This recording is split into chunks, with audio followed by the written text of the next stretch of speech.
Yeah. I know what you're thinking. Here go another damn podcast. But you got me toe up, partner. This shit gonna be a little different, man. Check me out, though. Let me spit some of this pimp shit. You did. She say, where we going, baby? I say, we going to the moon. But I'm the biggest star in this movie. And you'll be coming soon. Don't start that pimp shit. Picture this. Just listen when I spit. I be your Santa Claus. Ho, ho, ho. You can have everything on your Christmas list. You ain't gotta say a word. I do all the talking. But you the big stepper, baby. You do all the walking. Hold on. Stop the beat. What the hell that got to do with the podcast? You steady talking like you a damn pimp. You a comedian. You ain't no damn pimp. Man, why you hating, mama? Cause you're messing up my image. Man, what you want me to do? You want me to change it up? Yeah, don't nobody want to hear that shit. All right, man. I'm gonna change it up. Put some sauce in their mouth. What's up with it, baby? What's up with it? Yeah, it's time to get it started. Yeah. Got your name feng shui in the building. And you know Maaacus. You know Maaacus. Yeah, we both from the country, but we living in the city. Yeah. My mama might be a little old, but she still looking pretty. Come on You now. kiss Country my folks in the city. You know what I'm talking about? And you know we stay clean. Press the If down. you see me on 5150, then it's the two-line. Non-rapping ass. Yeah, we use different words, Country but we brown. saying the same thing. Stop in their mouth. Yeah, we independent now, Don't need nobody. but we still mainstream. Yo. Now there you go. That's better. Now start the damn show. Yeah, what's up with you, baby? Yeah, we back again. We black again. You know what I'm talking about, man? Ready to talk smack again. This is the ManeStream Country Folk in the City podcast. I'm your host, YouknowMaaacus. And on the side of me, got my co-host. Free game Chad, what's up with it, baby? Yeah, man. What's up with episode 179? Episode 179, man. If you're in here, comment, talk your shit, hit that subscribe button. You know what I'm talking about? Hey, the subscribers is been going up through the week, man. We damn near that 40 cal. You know what I'm saying? Hey, I've been consistently dropping them videos, man, and the folks been rocking with it. We 22 subscribers from 40,000. Yeah. So if you ain't subscribed in here, I need 22 people to hit that subscribe button. Go on, put us at that 40, man. Go on, put that 40 cal on us one time, man. You know what I'm saying? I've been working overtime. I figured out some little tricks and trades to get in the algorithm a little more. You know what I'm saying? And I've been hitting their ass, man. You know what I'm saying? So hey, if you're rocking with me, hey, then roll with me. Know what I'm talking about? Now, hit the like button. Get us in the algorithm. And you know, if you want to bless us, you know, we got the super chat, cash out, you know what I'm saying? However you want to do it, we can get to it. Shout out this motherfucker too, man. Shout out to the people. Let these folks know where we at, man. Cause you know, we finna talk that shit this week. It's been a breakthrough week this week, boy. It's been one of those, boy. It's a goddamn special event week. So, you know, we're going to talk about this one for a minute right here. This one right here is, shit. One of them ones. Yeah, this one of them ones, man. This one of them ones right here, dog. But before we crank it up, y'all know what it is, man. We got to, you know, check the couch, make sure everybody's smooth. Yeah. Talk to us, man. What looking like this week, man? Man, I'm out the way, man. Just working, grinding, paying these LA bills. Ain't too much I can do outside. You know, been working on the content and trying to stay in tune with my folks in the comedy street, see when I can tap in with certain shows and stuff like that. But other than that, man, I'm out the way right now. Yeah. With that one girl. Oh, the Mexican girl. Yeah, we took a little. Me and baby took a little Mexican chick out the other day. Yeah. She demanded sex from me. I ain't had that one before. Oh man. You know? Yeah. Man, she was Where you meet her at? on the threesome site. Oh. She said we just sit bullshit because we were really just waiting on her to go home. Like shit, we was finna lay down or something. And she was like, so How long y'all take before y'all fool around with? It's like, man, yo. Yeah. Oh, she catfished you. Oh, Chad left them details out. Man. She catfished you, dog. Bruh, I don't. What the picture look like? She had like she Hispanic, but she had like a cute little native look to her. You know what I'm saying? Okay. Motherfucker showed up a little. Chubby. Look, you had a little chubby. My chubby buddy. No, they're That motherfucker had to redistribute her balance when she walked. Goddamn it. Oh, you done took down a bigger. Hey, she had that alien on her though. Alien spit. Man, see, Tree was like, what is that? I'm like, man, it's like a condition some women have. Goddamn it, that motherfucker be like glossy. She fat. Shit. All big girls got good coochie. Bullshit. Man, every time I hit, I ain't hit too many, but every time I hit big girl, good coochie is different than alien. That alien is particular. I didn't see, last time I saw some alien was probably back like 2000 and I'm gonna say about 2012. I ain't seen no alien in a minute. Yeah. Man, listen, man. And that motherfucker push you up out of it too. I was like, damn, girl, what this? That motherfucker's strong muscles. Yeah. Shit. I was like, damn, you have to fight. How big was she? She was probably cool about 170, 180. Hold on. 170, 180. You all? How tall was you? What? 5'8". About 5'8"? Mm-hmm. Yeah, about 5'8". What, 5'8"? Yeah. That don't sound big now. Well, cause she had it all in her. It was all in her stomach though. Like the rest of her looked normal. She had that beer belly. Yeah, she had the beer belly on her. Oh, she had a beer belly, but the rest of her body looked normal. Right. So this bitch was built like she was built like Eggman. Right. Dr. Robotic built that bitch. That nigga fuck Dr. Robotic. Bro, it wasn't even no fat on her sides. It was just all right here. Bitch, how you do This nigga fucking the bitch who drank 40s. This bitch got a refrigerator for the Modelo's. Motherfucker had a custom bill. Nigga Corona drinking ass bitch. Hey. Yeah. That nigga fucked the wobbler gobbler. Hey. Yeah. That motherfucker shit. It was worth the fight. The neck was good. It was alright. She had me stuck on that glossy. Yeah. Okay, that motherfucker was laminated. He said, bitch, has laminated coochie. Hell no. Hell no, boy. He said she was pregnant, dog. Now that's when the aliens, they might be on to something. They might be on I was about to say something like that earlier. Might be on to something. Yeah. Yeah. That would explain a lot. But no, she was drinking though. She ain't drink? No, she did. Oh, she did have a Shirley Temple. They damn. Yeah, you fucked the nigga baby mama. That. See, I forgot pregnant coochie do hit like that. Yeah. Damn. Matter of fact, call her for me. I ain't had no pregnant beat, Man. boy. I'm talking about I ain't had no woman that forward. I don't think I had a woman forward like that. Probably a few times, like maybe on some drunk nights, a motherfucker like, hey, you gonna quit bullshitting? But she was sober as hell. Like, hey, I'm ready to get the action. Nigga, I used to be talking too long.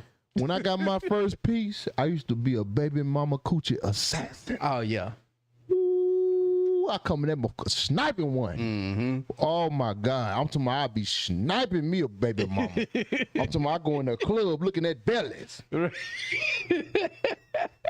Yeah, man. It hit different. It hit different. Shit, I ain't lying, boy. That monkey there, boy. I'm talking about. You can hear that big growling, foaming at the mouth. Motherfucker foaming at the coochie. Shit, that monkey be fine. That I'm telling you, that pregnant got some.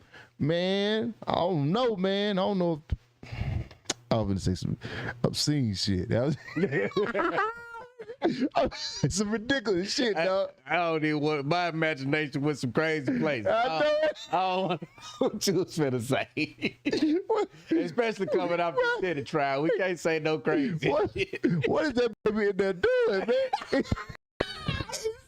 Anyways. Get your hand on me, dog. Oh my God. You're right. He's straight to jail. Terrible, dog. Straight to jail. Oh my God. All right. Oh. Yeah, Maaacus. Yeah, that breakfast box different. Oh. Man, we went out to eat my sister's birthday today. Happy birthday to my sister. Happy birthday. She gone out of town, man. She gone to kick it. You know what I'm saying? She gone to go to Atlanta, man. Grown now. Yeah, man. You know what I'm saying? She out here. And so we went out to this little spot down there in Hollywood, man.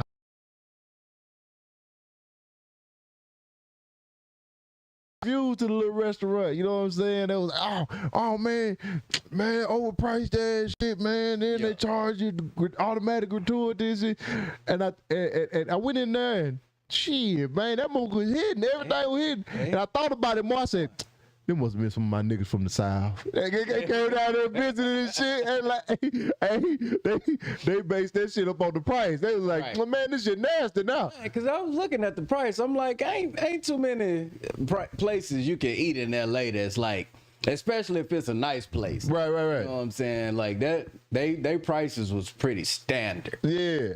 Boy, them niggas were hot. Do you hear me? Yeah. Ooh, they did not like that, boy. They were pissed, bro. And shit, nigga, they... I mean, I knew it had to be something decent because I was working next door at Tribute, and shit, motherfuckers was hopping out. They was in that motherfucker. That bitch was cracking. Hey, man, it be some things that go up in there. Yeah, and it be some bad bitches in there. Yeah, I think certain nights and shit, you go in there, you like, whoa. You know what I'm saying? So, For sure. So yeah. We had a time, man. We had a time. You know what I mean? And it was good. You know how I am by having the family around, man. You know, that was we kicked it, man. We enjoyed that little dinner. That's why I say, man, we gotta do that more often, man. We gotta have the little dinner for the play. Yeah. Hey, come on with that plate. Yeah, nice size plate, Keisha. Oh, but I did something else this week. I'm trying to remember what it was. I can't even remember what it was. Did I go out somewhere? I feel like I went out somewhere, but I don't remember. I can't remember what it was, man. So shit. If I remember, I'll bring it up again. We're just gonna get to this shit, man, because I know we finna talk about this shit for a minute, because it's finna be a. It's gonna be a debate, man. It's gonna be. It's gonna be. That talk. Yeah, I know. Yeah, I know. There's gonna be some niggas in there saying this and that, and it's gonna be some back and forth, man. But let's go and get prepared. Shit. Let's go and get prepared.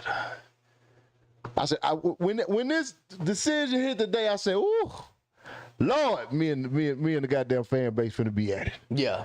I mean, and it's interesting to see how many people was in support of Diddy after these verdicts. Oh my! I'm like, shit. I ain't know his clip was this strong. That Man, y'all nigga. got loud as hell. Nigga, They got loud as hell when that verdict landed. nigga, they flip so quick. That's why I say motherfuckers is so. Bro, they love you when you winning. When you ain't, boy, they hate you. Yeah. And boy, that's exactly what I still stand where I stand. I don't give a fuck what anybody talking about. Right. I stand where I stand on I'm a firm decision maker. Right. Unless some evidence comes out that go against what I already knew. That helped you formulate your opinion. Exactly. Now I'm not against you know what I mean, facts coming out changing my opinion. Yeah. Because it's facts. Right. You can't argue with the facts. Yeah. You know what I'm saying? But as far as No, sir. No, sir. Now, y'all know what it is. Y'all know what time it is, man. Sit your country ass down, man. But come on, bro. These weak ass joke, man. Do you know your colors? Do you know your colors, my boy? your name, Big Gay. Brandon Big Gay. Shut up. You don't even know your colors, nigga. This ain't no goddamn. This red and yellow. Here, fuck you get some LGBTQ colors, nigga. Shut up. Look like strawberry banana. Now I'll take that. You know what I'm saying? Don't do chocolate covered strawberry and banana. You hear me? Shit. Oh. All right. As we all know, Diddy was found not guilty on the RICO count in the United States of America versus Sean Combs trial. He was convicted of 2 counts of transportation. Well, he was convicted now. Now let's get that clear, because a lot of niggas think the nigga coming home tomorrow. Yeah, niggas singing free at last. More listen. He still got no bond. The judge told his ass, hell no. We still believe you. You know what I mean? But the guy he convicted of 2 counts of transportation to engage in prostitution and acquitted. They acquitted him of the sex trafficking and racketeering conspiracy charges. Yeah. Now, I will say this shit. Now, his family was, celebrating. And, you know what I'm saying? Son outside doing push-ups with his shirt off and shit. Right. He bumping his weak-ass music.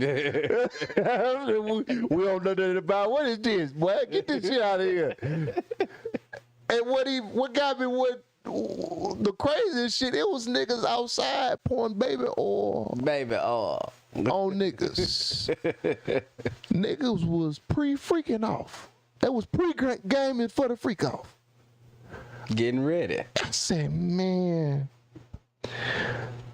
I knew this shit was gonna go left, but I didn't know it was gonna get this ridiculous. To be outside, and I think that was outside the courtroom, I guess. Yeah. You know what I'm saying? To be outside pouring baby oil. Yeah.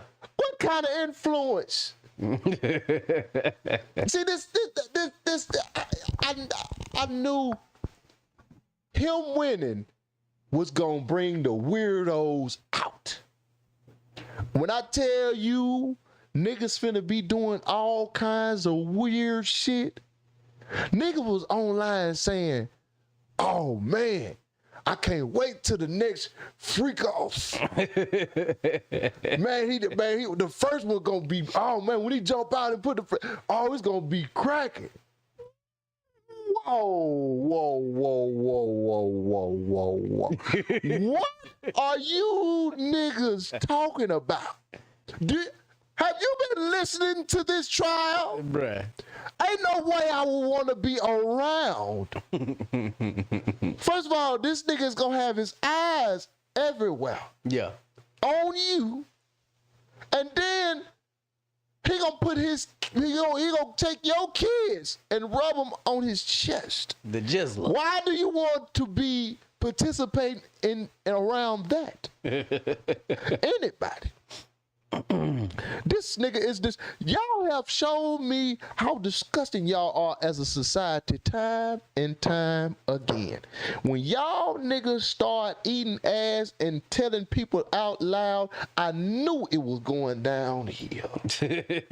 I knew society was going down here. Now I think y'all niggas got fetishes.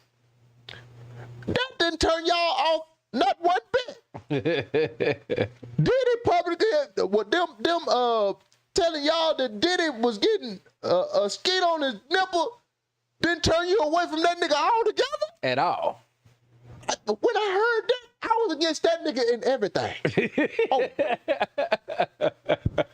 That nigga is beyond gay. Gay people don't even do that. This nigga extra gay. How you extra gay? I've never heard no shit like this. This nigga made up this what's her name? Sam, comedian Sam Fuck. The chick? Yeah. You know who I'm talking about. She got the short haircut. More, she had a bit so funny. Oh, she had a bit so funny, man. Talking about that nigga transferred to gay. And she was like, he's so. Oh, I gotta hear it again. Damn, my man, I can't get it out, man. But man, y'all gotta go hear her take on that shit, cause you know she LGBT. You know what I'm saying? But I don't think she really just put Sam J. I don't know why I forgot to get it. Sam J. Okay. Sam J got a funny bit. You know what I'm saying about the situation, bro. And nigga, it's brilliant, nigga. But that nigga, dog, that's a different nigga, dog. You gotta understand, bro. First of all, why niggas acting like it wasn't no coercion going on, manipulation, abuse, shit, nigga, kidnapping for real. Niggas wanted to deny that, but nigga, it was definitely some kidnapping going on in that bitch. If you drugging motherfuckers and all this shit, man, come on, dog. Why niggas ignoring that? They going straight to, oh, well, he ain't do he ain't do this one about the case about him beating on Cassie. So what you saying? That don't matter?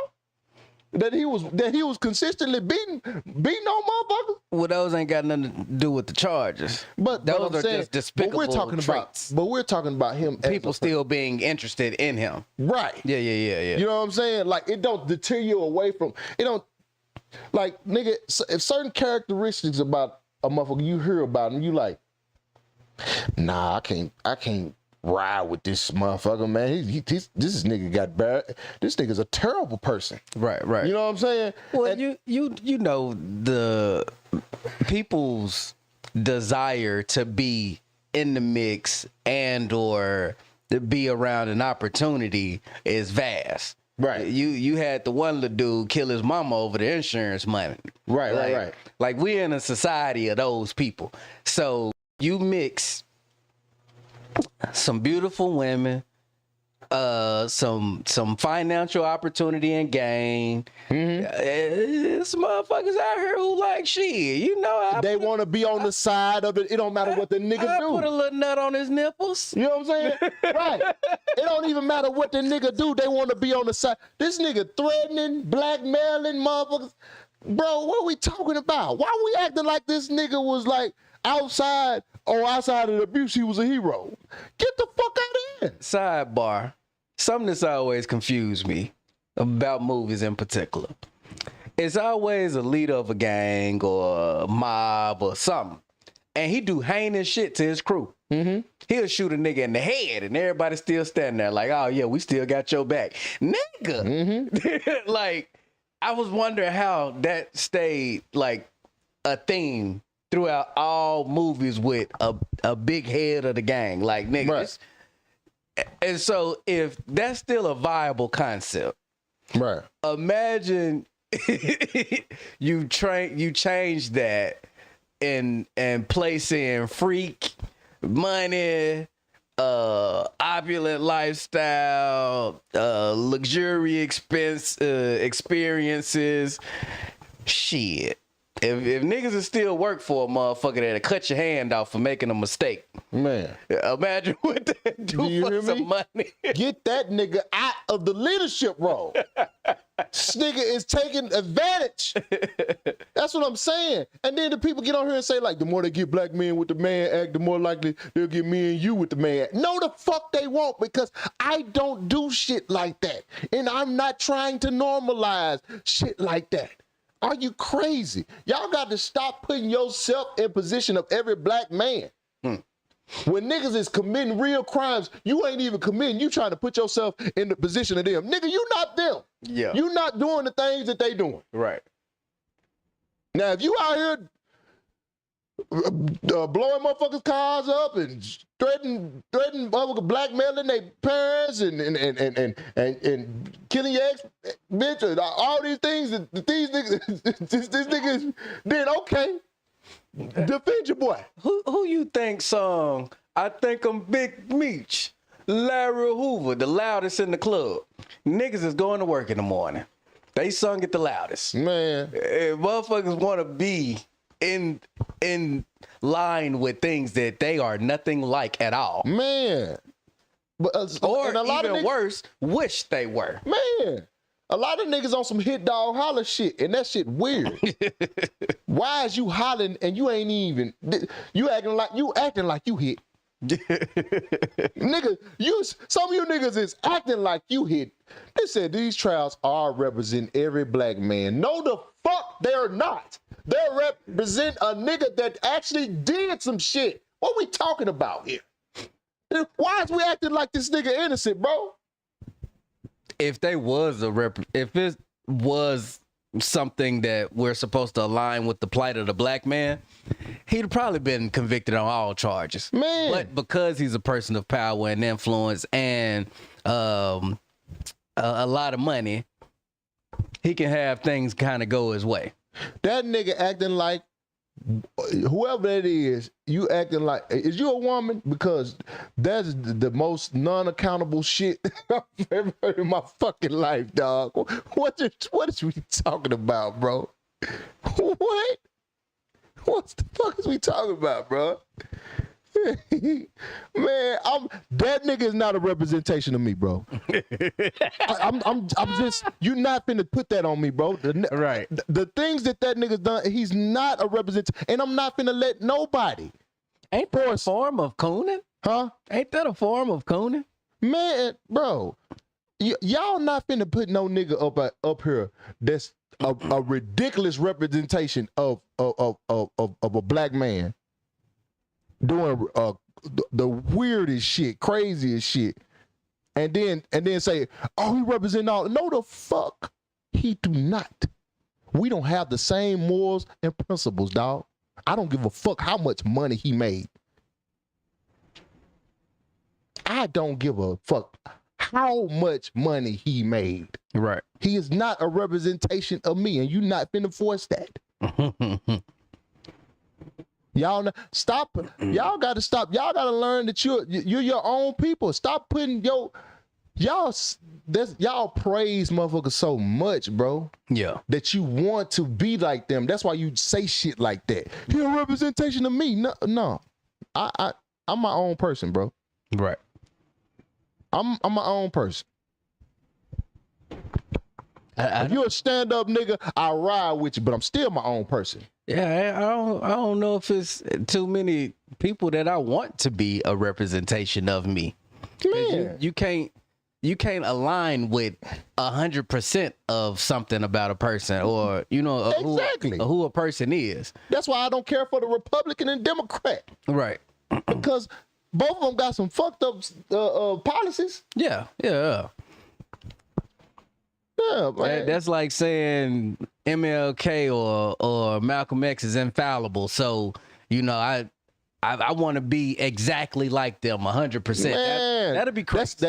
That's because a lot of people don't have their own mind. They have that follower mentality. Yeah. You know what I'm saying? And I'm not saying it's not okay to follow, but you still need to have your own mind as a follower. For sure. I can follow somebody and still be building my own. You know what I'm saying? Coming into my own leadership, but I'm learning as I'm in that following position. Yeah. You know what I'm saying? I'm figuring things out. I'm figuring out what to do and what not to do. Yeah. And while you're following, you still have your independent thoughts. Right. You're still deciding that this is a good look or this is still something I want to be a part of the whole time. Right. You don't just turn off your ability to think. Right.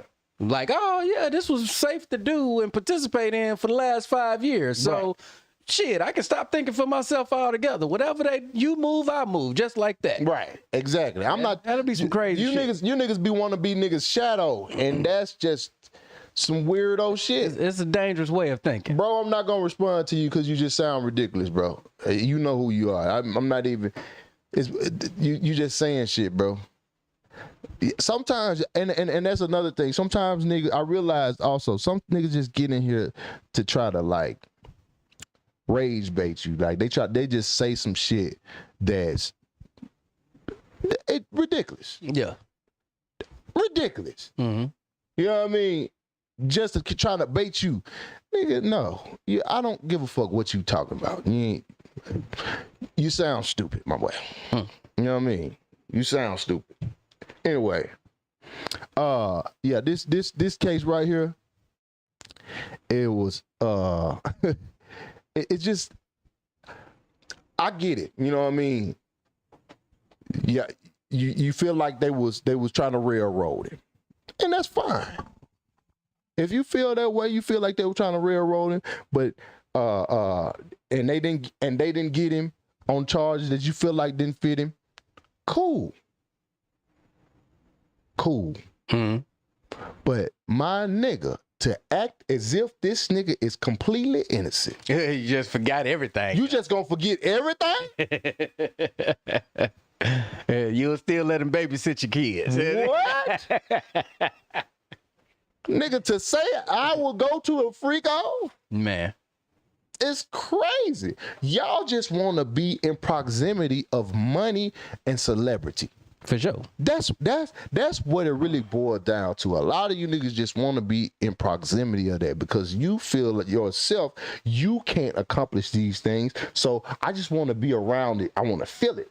Mm-hmm. You know what I mean? No, Diddy. I want to be around it. So you defend ridiculous points. Mm-hmm. You know what I'm saying? Like, you defend shit, you be like, why do you think just because a motherfucker didn't do this, they didn't do everything else? Right. You just dismissed everything. Mm-hmm. Even though, like I said, even though this nigga was still found guilty. Yeah. He still got two guilty counts. Right. Now, what, not in terms of like the law, but just based off of the way these charges sound, transportation to engage in prostitution, what do you think is fair time for something like that? And is 2 counts of the same charge? Is that, or do they have different components to them? Because it's 2 counts. I'm not 100% on that. Like, I can't give you that, but it seemed like the same. Yeah. The same charge and just 2 counts. So if that's all that they finna convict him of, everything else he did, wrong and weird aside, what do you think that type of charge should come with? Engaging in prostitution. Transportation to engage in. Giving a motherfucker a ride to pay for their sex.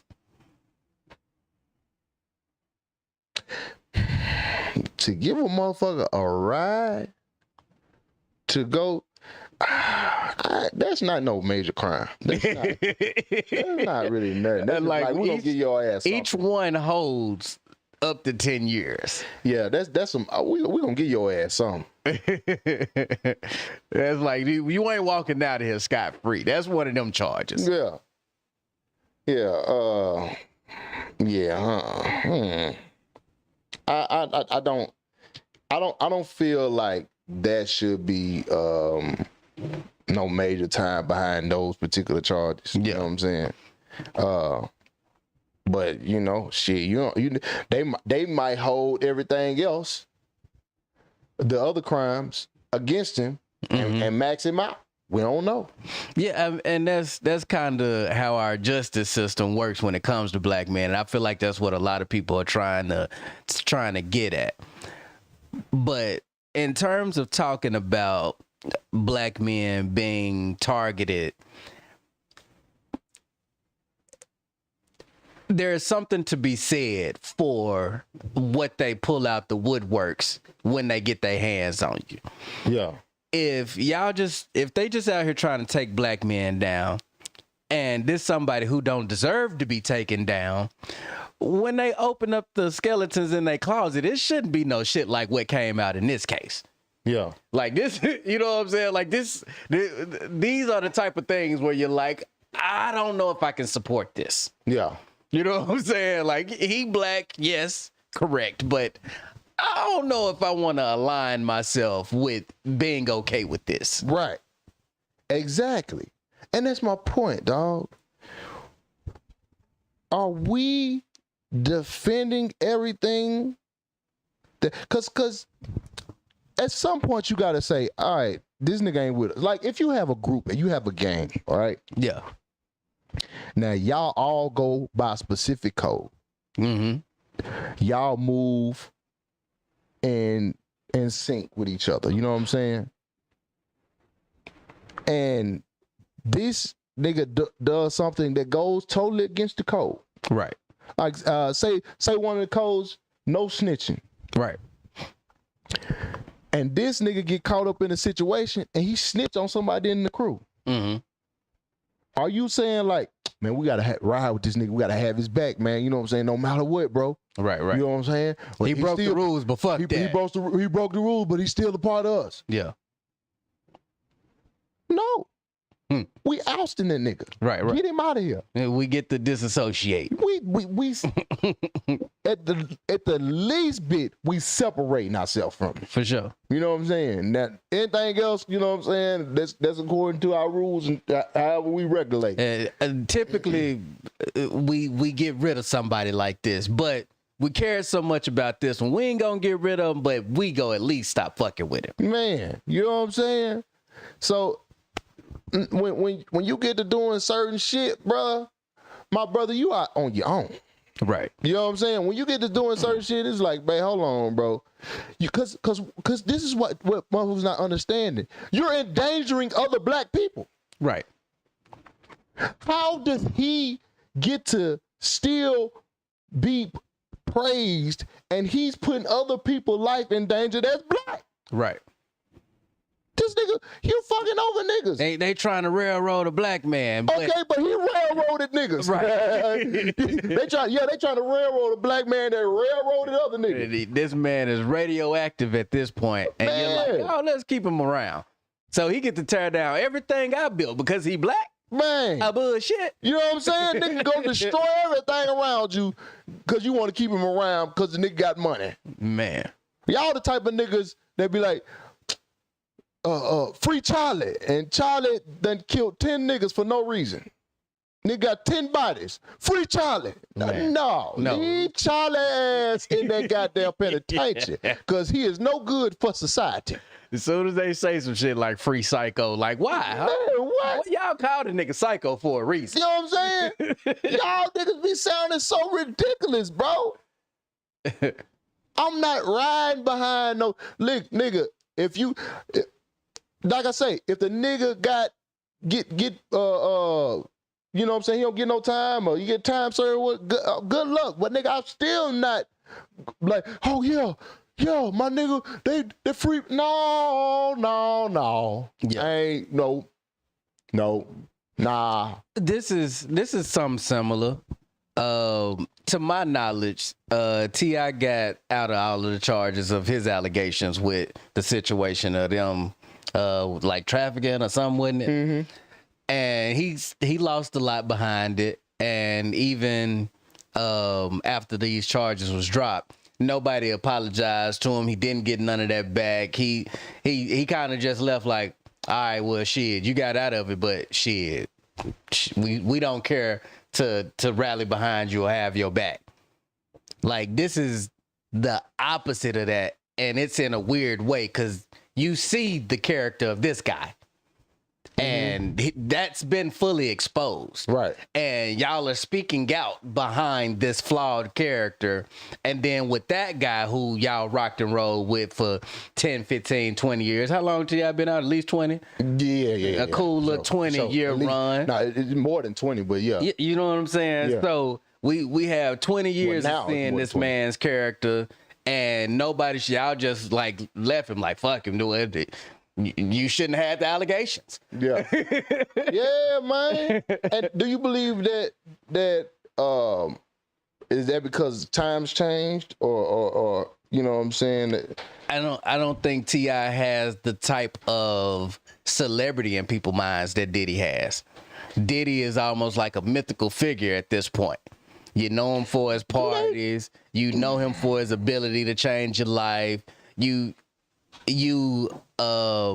celebrate him for different reasons than what you celebrate T.I. for. You celebrated T.I. for being the cool nigga with his hat cocked to the side. Do you think it's because the nigga's a billionaire? That's a different type of celebrity. Like you go praise him differently. This ain't like because you want to stay, even though you may never encounter this nigga, you want to stay in his good graces. It's a better way to explain it, but that's like specifically it. Yeah, you know, it's probably some better words to use, but it's like if when Miles from Moesha, he did some bullshit, he like beat a chick up or something. You know what I'm saying? You ain't finna go hard for Miles. Half of the people on here don't even know who I'm talking about right now. Yeah. You know what I'm saying?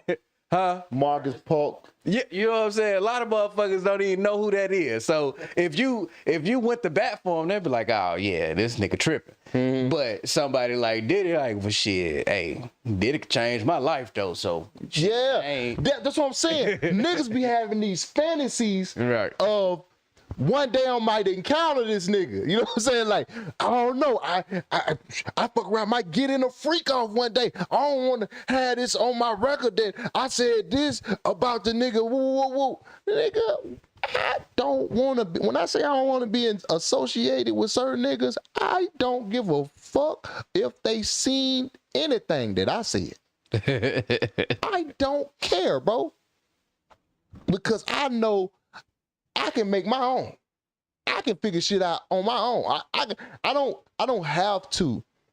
See, people like that, they don't really truly believe that they can obtain certain things, certain wealth, certain, you know what I mean? Yeah. They don't truly believe in who they are as far as, you know what I'm saying? Like, they would never bet all on themselves. Yeah.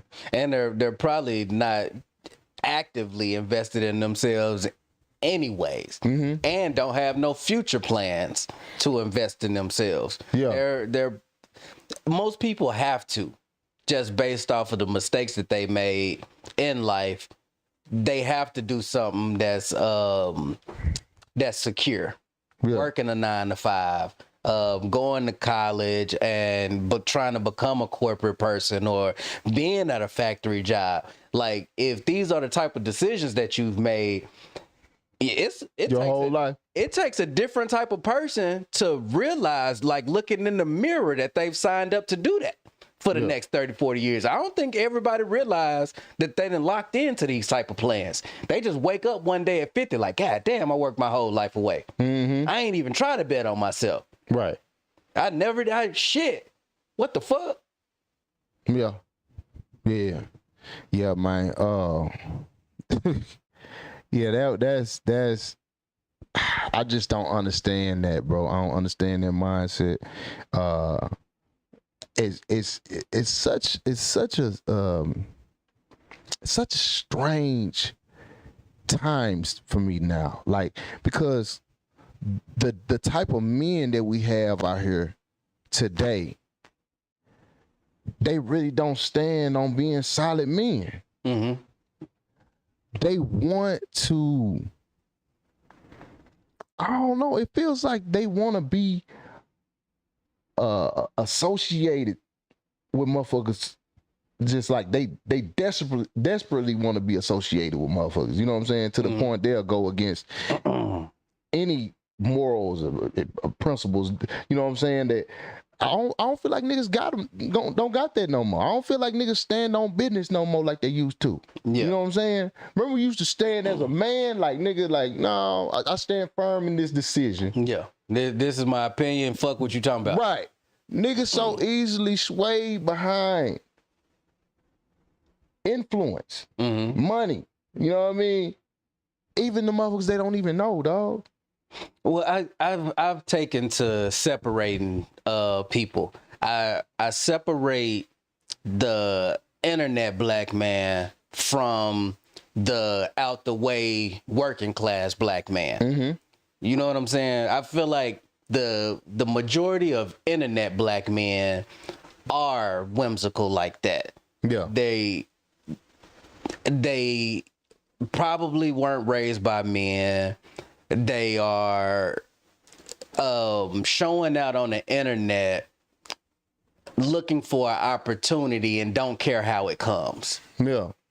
So when you hear and see these people in comments and showing out the way that they showing out, you're looking at the shell of a man, as opposed to when you get out here in the streets and you have real conversations with real dudes putting in real work, you realize they still exist. They still out here. They still moving long and strong, but they're not occupying these internet spaces. Right. That's a different caliber and quality of people. Because it's fan behavior. Right. You know what I'm saying? They're on these social media sites for people, because a lot of them look up to people that are on these sites. Right. They want access to these people. You know what I'm saying? So niggas, they don't have no integrity. Yeah. Nigga, they're not. It's a lot of flawed niggas out here though, bro. Maybe I'm just being exposed to the world more via internet and realizing, nigga, that a lot of us aren't. This is why I said that I learned to differentiate, right?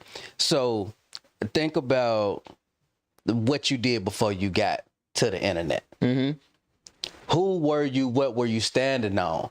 And you were living like that day in, day out. Mm-hmm. When you in the club singing Rick Ross out loud, it's familiar to your life. Mm-hmm. It's familiar to your lifestyle. Mm-hmm. You're not just screaming these things at the top of your lung on some wannabe shit. You like, damn, nigga, I survived yesterday. Yeah. We moved X amount of packs. I had this dude hating on me. That chick pulled up on me, gave me some neck. Like, you didn't actually live. Right.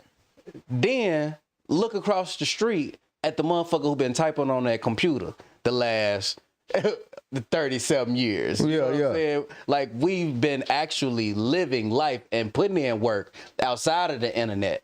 We didn't just find the internet and start trying to create opinions and values from our computer screen. Come on now. Yeah, Appreciate you, Charles, for the tithes and offerings, my boy. What Louis Bell say? Raised by OGs, not IG. Come on, man. That's really real. Yeah. And a lot of niggas is being raised by the internet. Yeah. A lot of niggas being raised by the internet, and a lot of niggas before the internet came, they were just some suckers. So now they don't have to put their image up front no more. You know what I'm saying? Like, they don't have to display that piss poor of a person that they are. You know what I'm saying? Like, you really a square ass nigga outside this. That one comment, a lot of men like rich men as much as women. Oh yeah. Boy, when I'm in the club and I see a nigga put his head back for a nigga bottle, I'd be like, man, I know you ain't just let that man pour a shot in your mouth. Oh my God. Like, motherfucker really hang around somebody's section with a hey y'all, hey can I, hey y'all, bruh. Listen, dog. Hey, bro. You let that man stand in his VIP booth and pour a shot down your throat like one of these bras running up. Man, you ready to go home and neck this man down because he poured you a shot. Facts. That's facts, though, dog. That's the type of niggas we dealing with now. Yeah. These niggas are LGBT affluent. These niggas is adjacent. They like them too. Shit. Hey, nigga. Hell no. Hey, bro. I'm saying, like, that's what I'm saying. I think it's been I don't know if it's been a conditioning or these niggas. y'all have really gotten to the point where the LGBTQ is affecting. I feel like this. I really feel this way. I feel like they have softened niggas up. Yeah. I feel like that community has softened niggas up because niggas is always influenced. If you're not no strong nigga, bro, you're gonna be influenced by anything.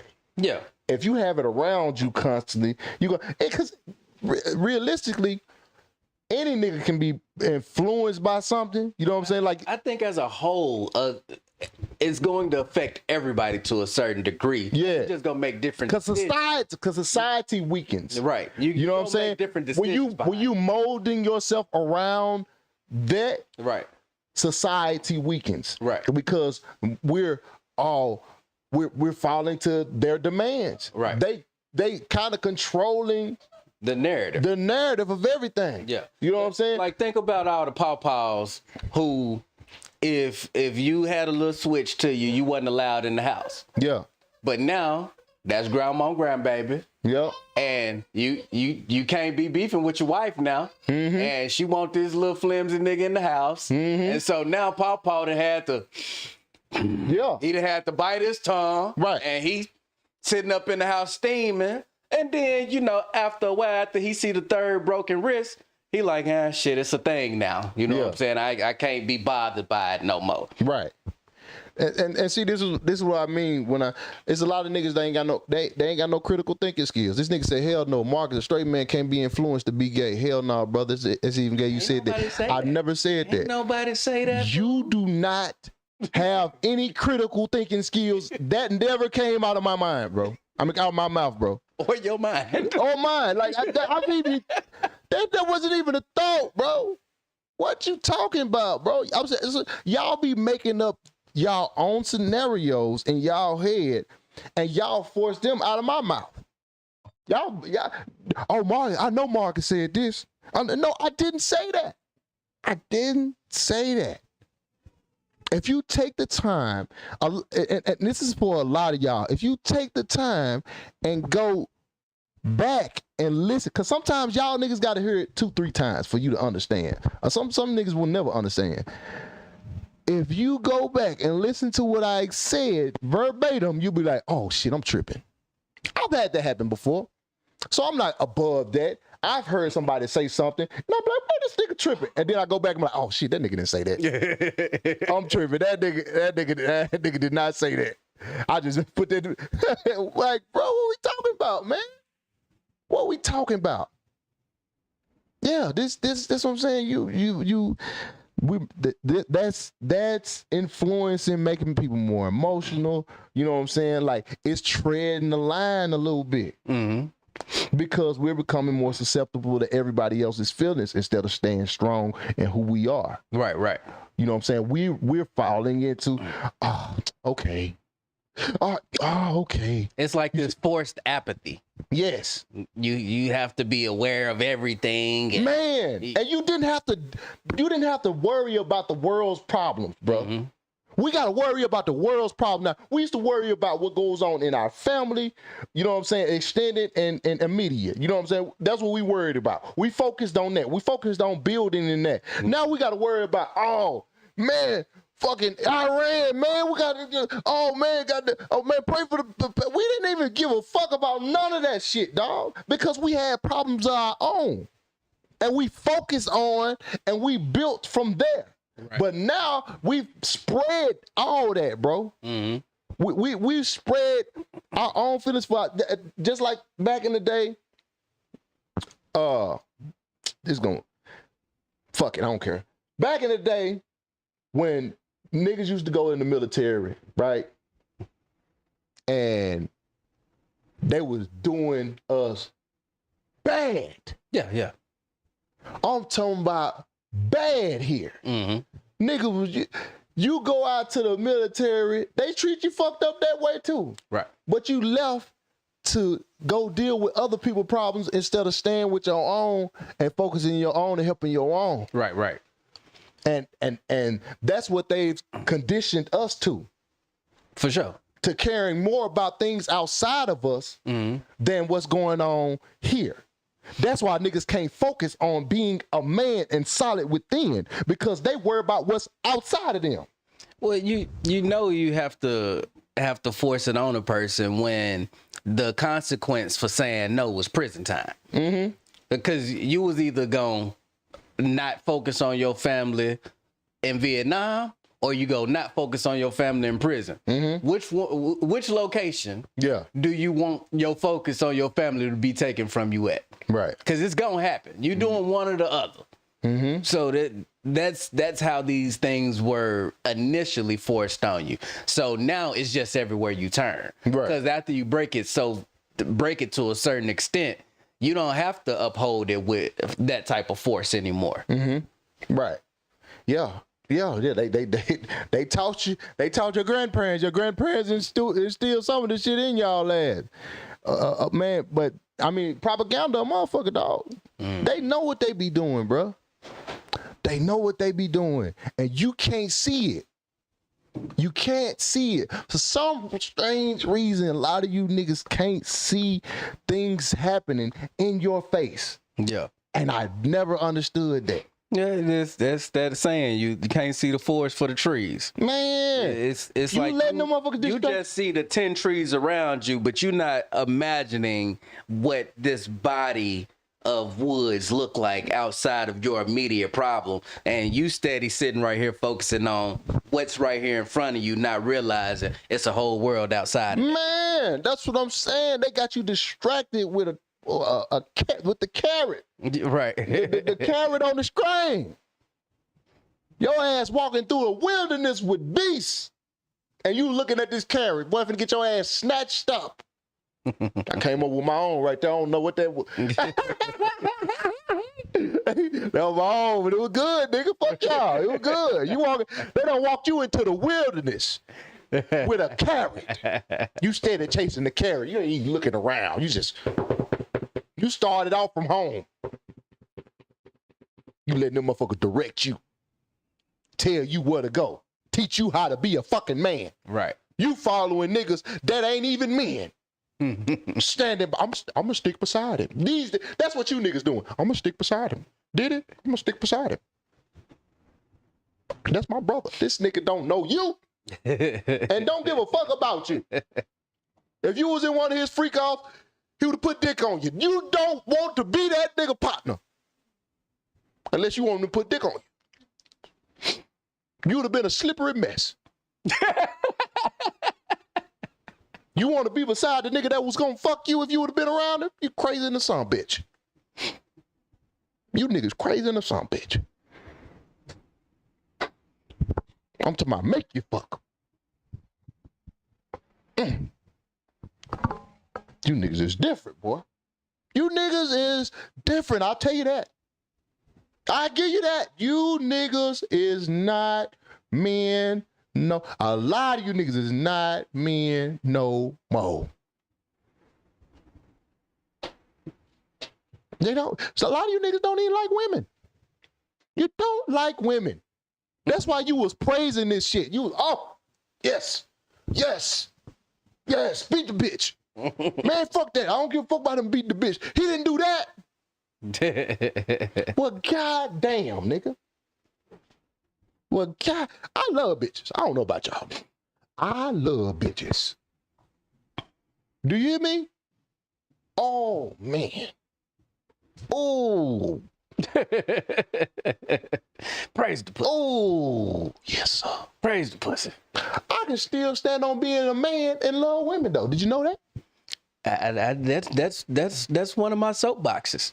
I'm a die on that hill. Man, that's a part of me being a man. Man, come on, man. A lot of you niggas is scared to say that in front of your boyfriend. I mean, your homeboys. You scared to say that. I love women. You scared to say you like women. Because you really don't. You really don't like women. And that's what this has boiled down to. That's what this society, and that's part of what I was saying earlier, how they have influenced this society. Y'all niggas Oh, you're so tender. Like a lady. But you hate bitches. Yeah. Y'all different, man. Y'all different, man. I was raised by traditional old school players, man. You hear me? Old school. I'm talking about talk that shit and stand on.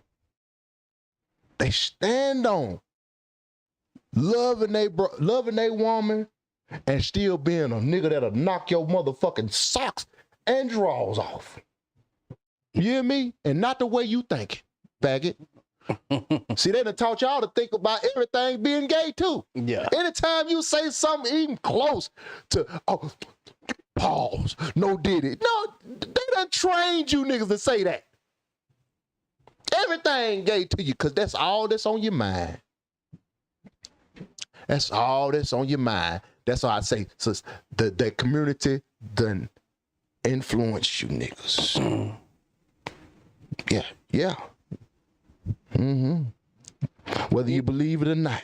I saw just in your regular vocabulary. Go ahead. Damn. I saw a post said, niggas can't do both. I saw a post that said 10, 20 years from now, we will have accepted and embraced everything from the alphabet community, and black people will still be fighting for civil freedoms. Man, them is facts. Them ain't even no. Nigga, if niggas don't stand up and become and do what it takes, that is facts. Man. Then we're gonna get everything they want. They're gonna be able to make you like them. They're gonna be able to make you like them. Right. You hear me? They're gonna be able to say, I'm a woman, whether you believe it or not. And if you don't like me, it's a hate crime. And you're gonna be like, well, I don't want to get no hate crime. I don't want to go to jail. I fuck with you. I don't want no hate crime. Yeah. That's how much they forcing themselves on you. Well. Look at this. Look at that popped up on us. Okay. Pumpkin time. Oh, she thinks she can just show up when she wants. You fired. You can't come to work. What? Huh? What? They just show up to work like that. They show up to work 2 hours late. I'm the HNIC up in here. What? You heard me? Oh, no. No.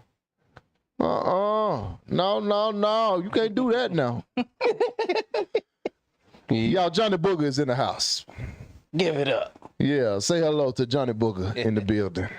Hello, everyone. Yeah, man. Pam. Big man made me feel guilty, so I had to get on the couch. Okay. Yeah.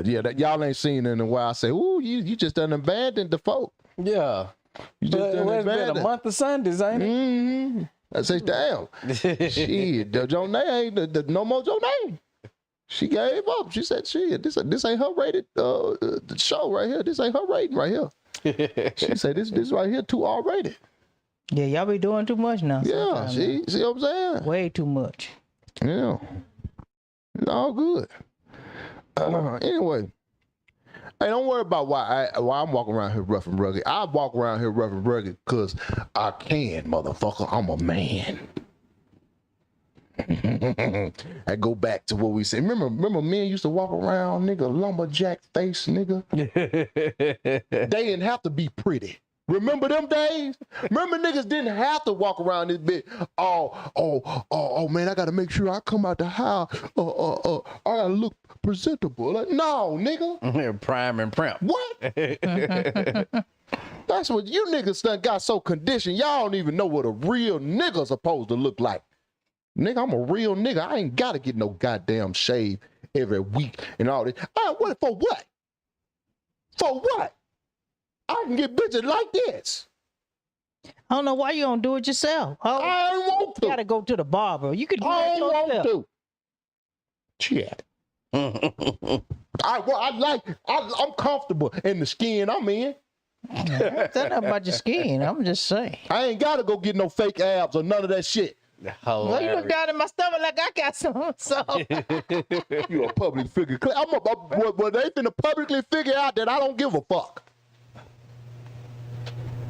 Marvin Straggler. Y'all worry about the wrong shit. I'll shave when it's a time to shave. When it's an occasion, I'll shave then. Till then, nigga, I'm gonna be me. Comfortable. But if it ain't nothing to do, guess what I'm gonna be? Savage life.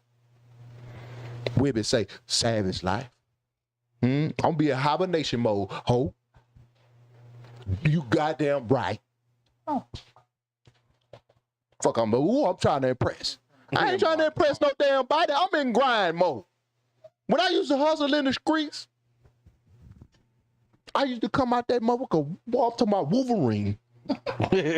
Woolly Mammoth. Wolverine. And they didn't play with me. Say that nigga, that's savage. That nigga come out, boy. Sometimes I had the same clothes on a couple days. Yeah. Just let a nigga know, nigga. That's a trap fit. Yeah. Trap life. I ain't get wet today, but nigga, you will get wet up today if you play with me. You hear me? Yeah, man, listen, bro, y'all got to understand, nigga, we ain't supposed to be pretty. That's not for us. That ain't us. Y'all need to stop conditioning the women to feel that way and believe that way. Women used to care about a nigga if he was a hard working. They used to care about the traits of a nigga. Yeah. They ain't give a damn. If you looked all right, that was a little bonus. But they care more about who you were. Yeah. As a man. Can you handle business? Right. Can you take care of everything? Mm-hmm. Is you solid? Mm-hmm. Do you got morals and principles, man? I meet women. I feel like 1 out of every 4 or 5 women I meet, they looking for a rough and rugged man. They don't like overly grown men. Come on, man. Like one out of every 4 and 5. Mama, you seem like you on that wavelength. What you think? Wavelength or what? Of liking them men more on the rugged side. Yeah.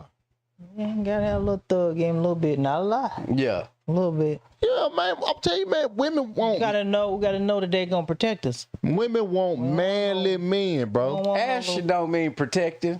What?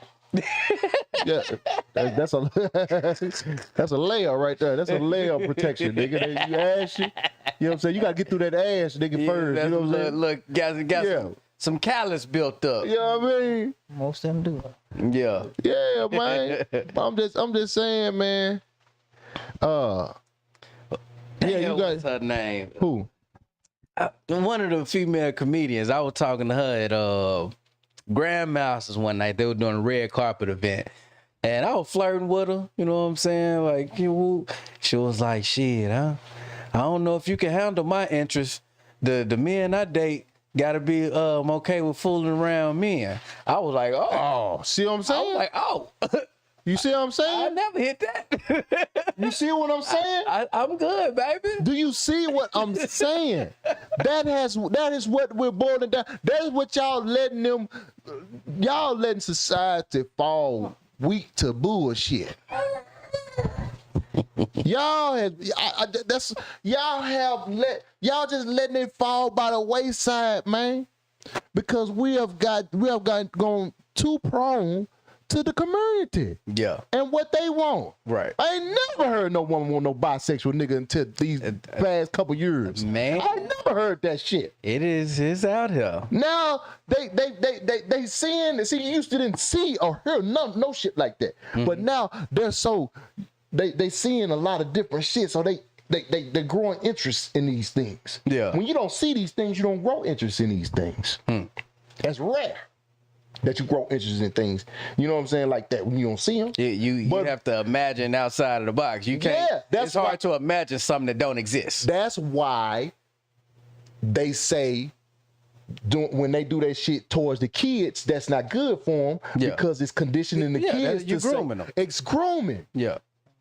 And they have groomed society not into becoming who they are, but to once they start accepting that as normal, then it's like, okay, well, shit, I want this now. Oh, let me see how far a nigga could go. Let me put my scrap on for this nigga.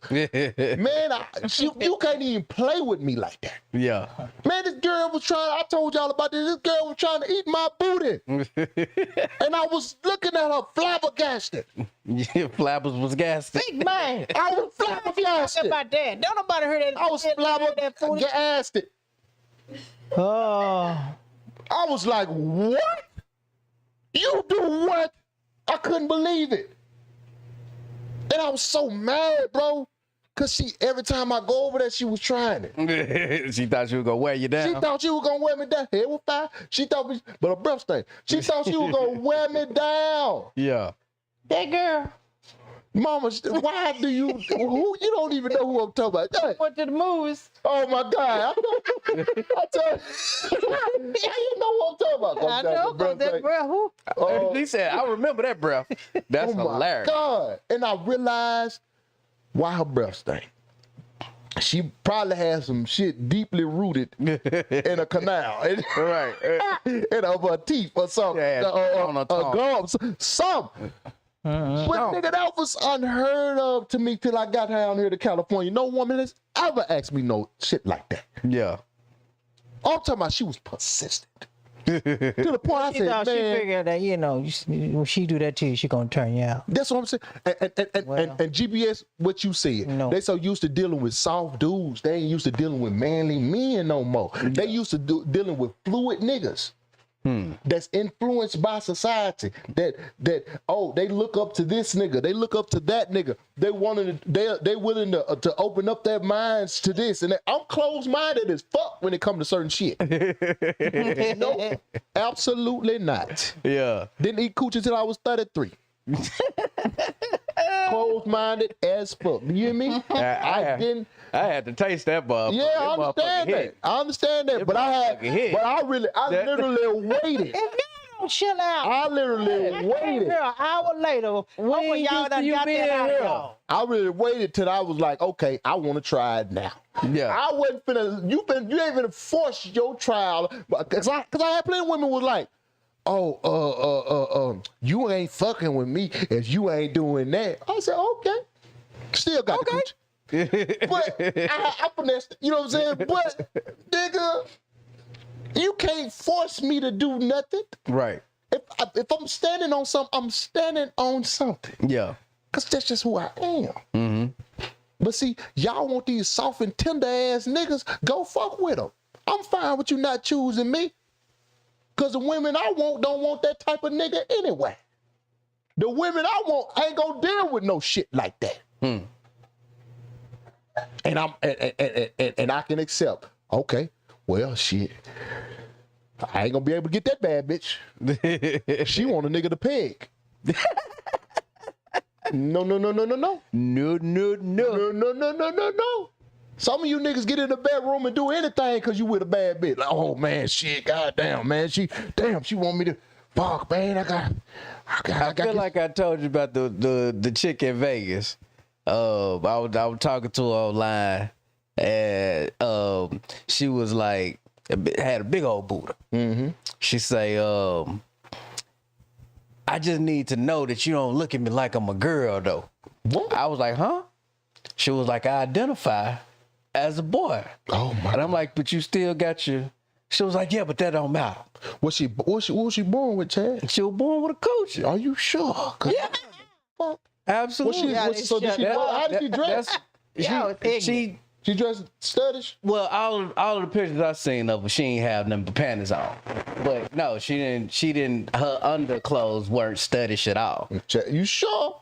Oh, you said her underclothes weren't studdish? Yeah. Oh, so you ain't see her outside that? No, because I only talked to her on the internet. Chad, you didn't even realize you was dealing with a studdish ball. Listen, this is what tripped me out. She told me I couldn't hit it if I didn't recognize her as a boy. I'm going back upstairs. And I'm like, but you got a coochie.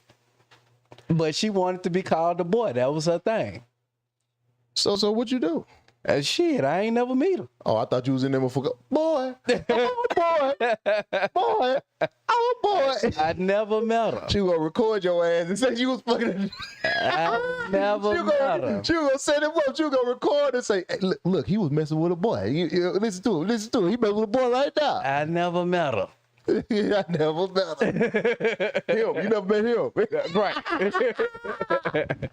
I had to let him do his thing. That's insane, bro. That's insane, bro. Y'all is too, man. Y'all gotta understand, and I want all men because y'all too easy now. Niggas didn't used to be this easy. Y'all too easy, and that's why they approaching real niggas with the bullshit. And don't approach me with no shit like that. Don't approach me with, cause see, I'm the type of nigga that's gonna go off. A bitch, who you talking? You know what I'm saying? Like, nigga, no.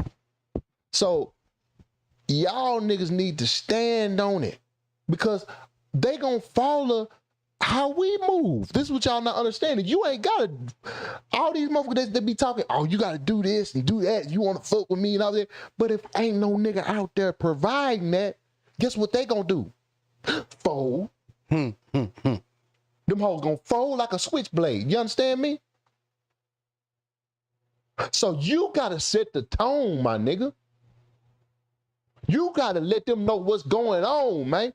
So y'all falling behind them, and that ain't what it is. You the leader, my nigga.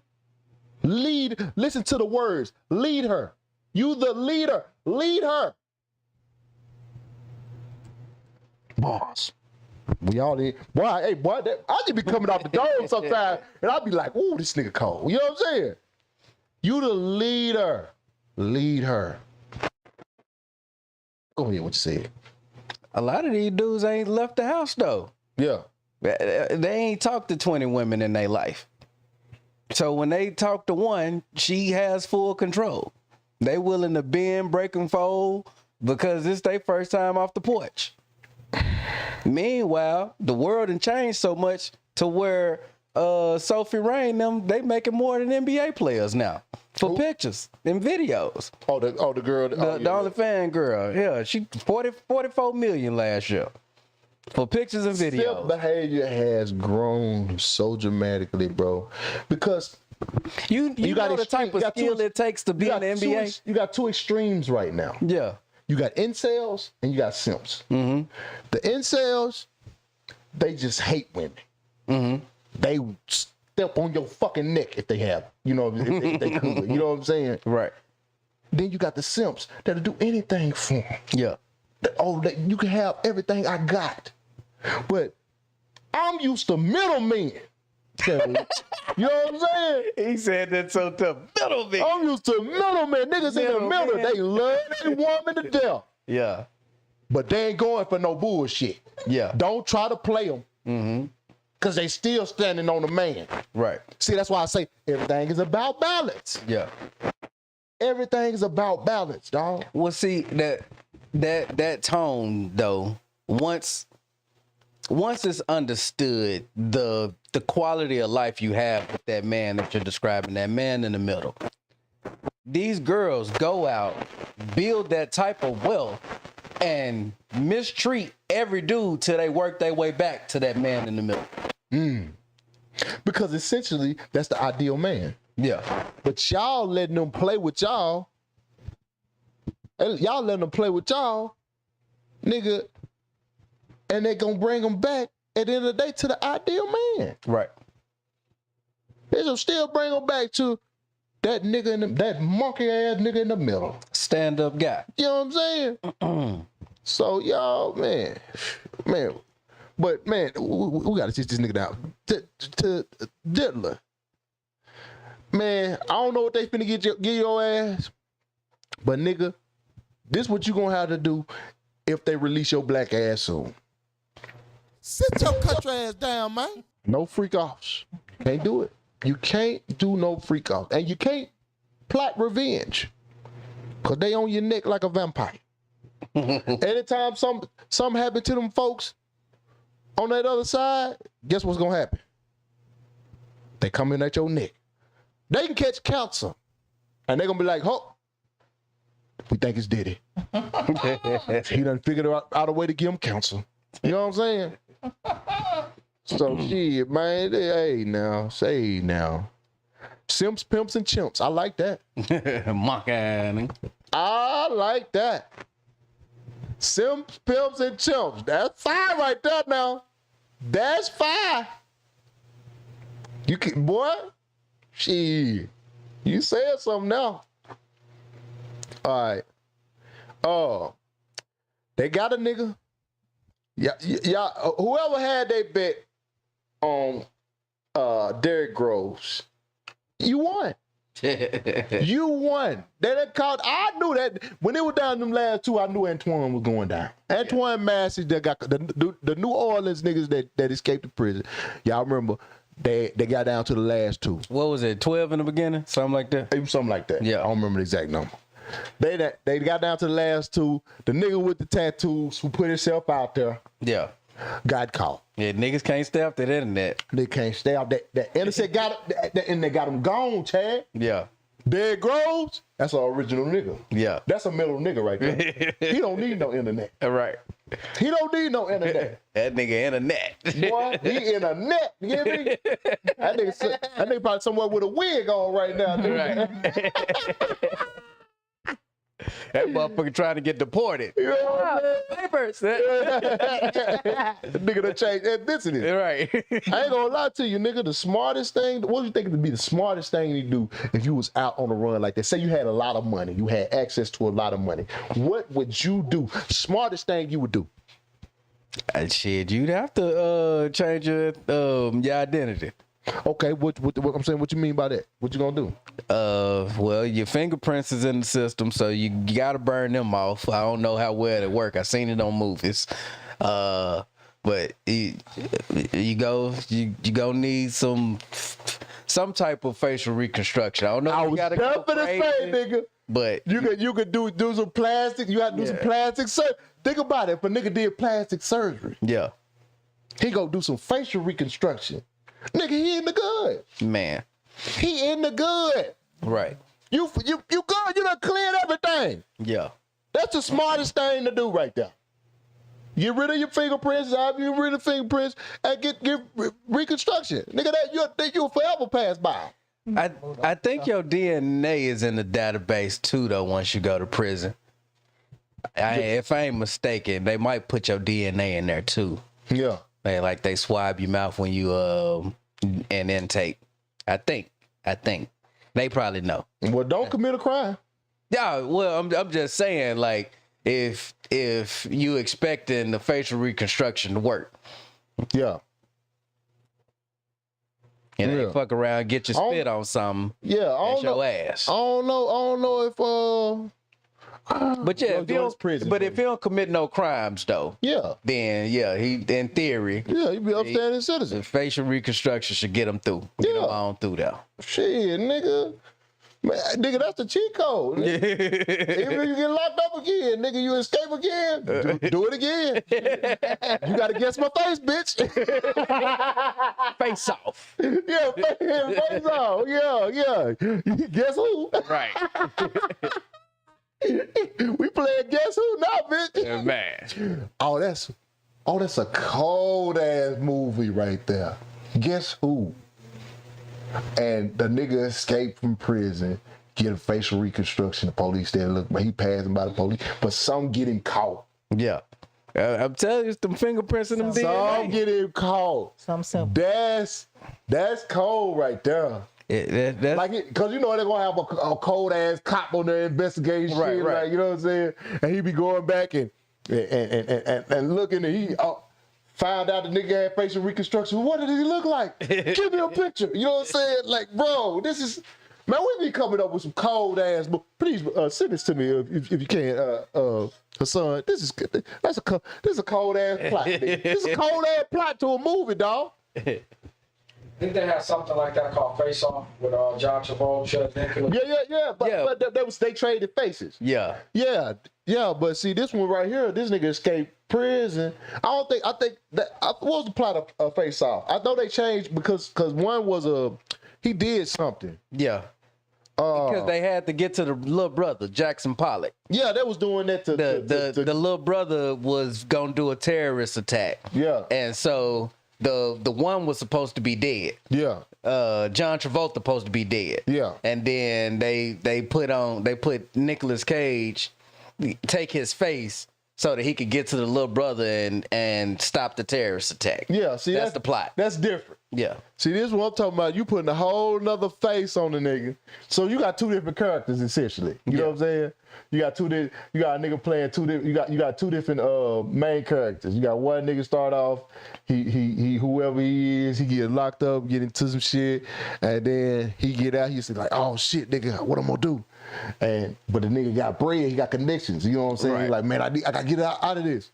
Man, only thing you do, man, I love my face though, bro. I love my face. man, you know how many bitches I done got with this face, man? You know what I'm saying? Man, hey, nigga, you want your face of your life, man? Fuck it, man. Reconstruct this shit, man. Get me kind of close. You know what I'm saying?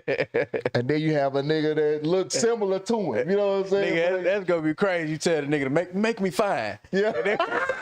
Hell no. Hey, so yeah, nigga, that's cold right there. That's a cold. Cause see, they ain't making the movies they making now. They using the same plot over and over and over again. Right. See, when we be talking about shit, we really be talking about some original plots. Right. We really could be in a writer's room, dog. Mm-hmm. With some of the shit that we be coming up with. That's why I say I gotta start doing, you know what I'm saying, getting in the film or getting on that side. You know what I'm saying? Right. I've been so honed in. I've been so honed in to the comedy, man. I can't. I really can't, bro. I really can't put that much energy into, you know what I'm saying, film and shit. Like, but I promise you though, man, I got to get all these ideas down. When I come out, and then if I get in a writer's room and we get talking about doing projects and shit, and then I come up with these ideas, most people be like, nigga, where did you think? What made you think of that? You know what I'm saying? Like, these ideas can run, bro. These ideas can run, man. But all right. Oh yeah. Antoine Massey, they got you. Tell you what they told you. Sit your country ass down, man. Sit your country ass down, man. All right, the Senate just passed Trump's big beautiful bill after a 50-50 split. Vice President J.D. Vance cast the deciding vote.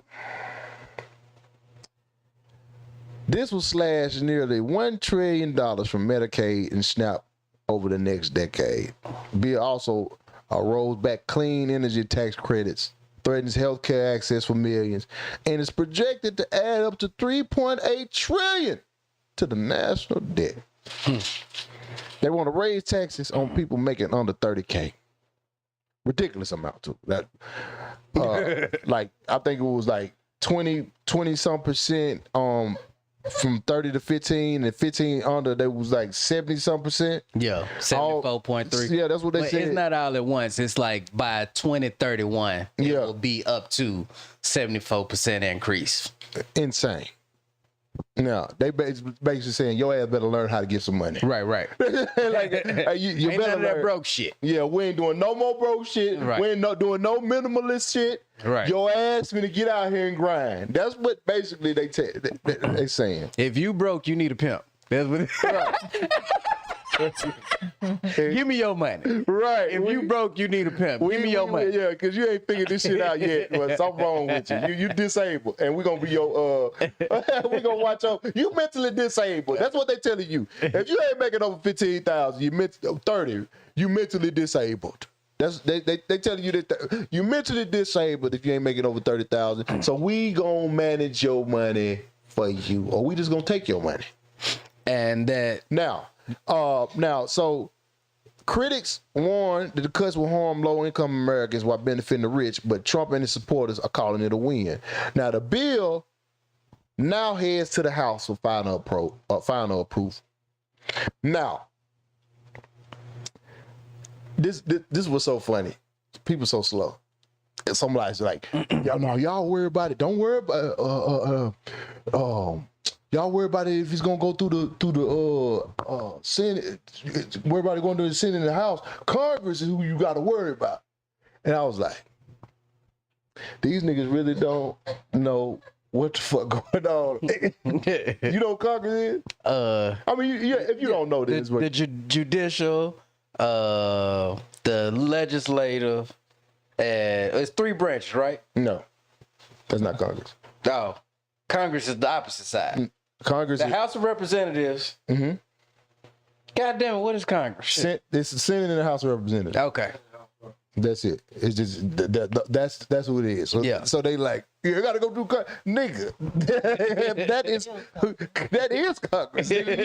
What are we talking about? Acting like it's just one more motherfucker. You got right. You know what I'm saying? That last nigga go denied. Yeah. So like,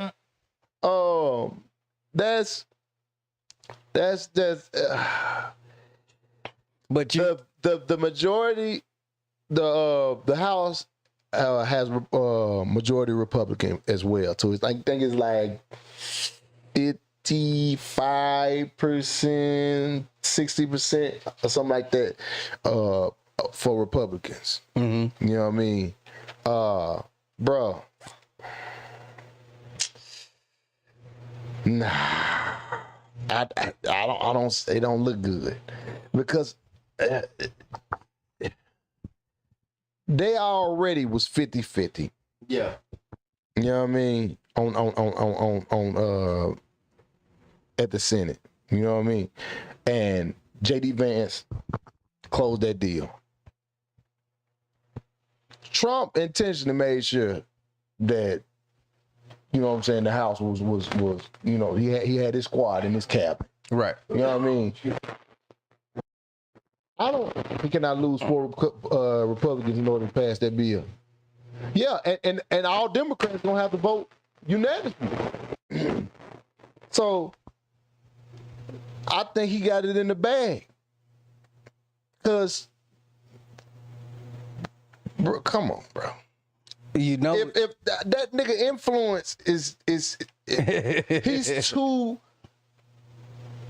This nigga is like, he has a dictatorship, bro. Yeah. And if you go against him, nigga, he gonna make it hard for you. And I think they know that. Well, this is why it's lopsided, because the perk of it is that the corporations and oligarchs are going to get a tax break of like $300K per year off of this being passed. Yeah. And a lot of those people in those seats qualify. Yeah. So it's like, why would I vote against my own bag? That's the part that they don't be talking to everybody about. Oh, so a lot of them qualify, not all of them. Well, I don't know who all like have corporations, but whenever you learn about these individuals that are, I'm saying their salary doesn't put them in that bracket. No, not in terms of like, they gotta have their hands in other shit, which most of them do. You know what I'm saying? But what ends up happening is the lobbyists, the people who pay to do this and influence that. Those are the mouths that you're gonna feed. Those are the pockets that you want to put money into. So they needed a way to give them this tax break, and this is the bill that gives them that tax break. That's the purpose of proposing this, because they were trying to figure out how to give them that tax break, and this does that. Well, fuck the little people is what they telling you. And they live in their own world, bro. that's just kind of similar to a lot of white people that never grew up around black people. For sure. They have no empathy.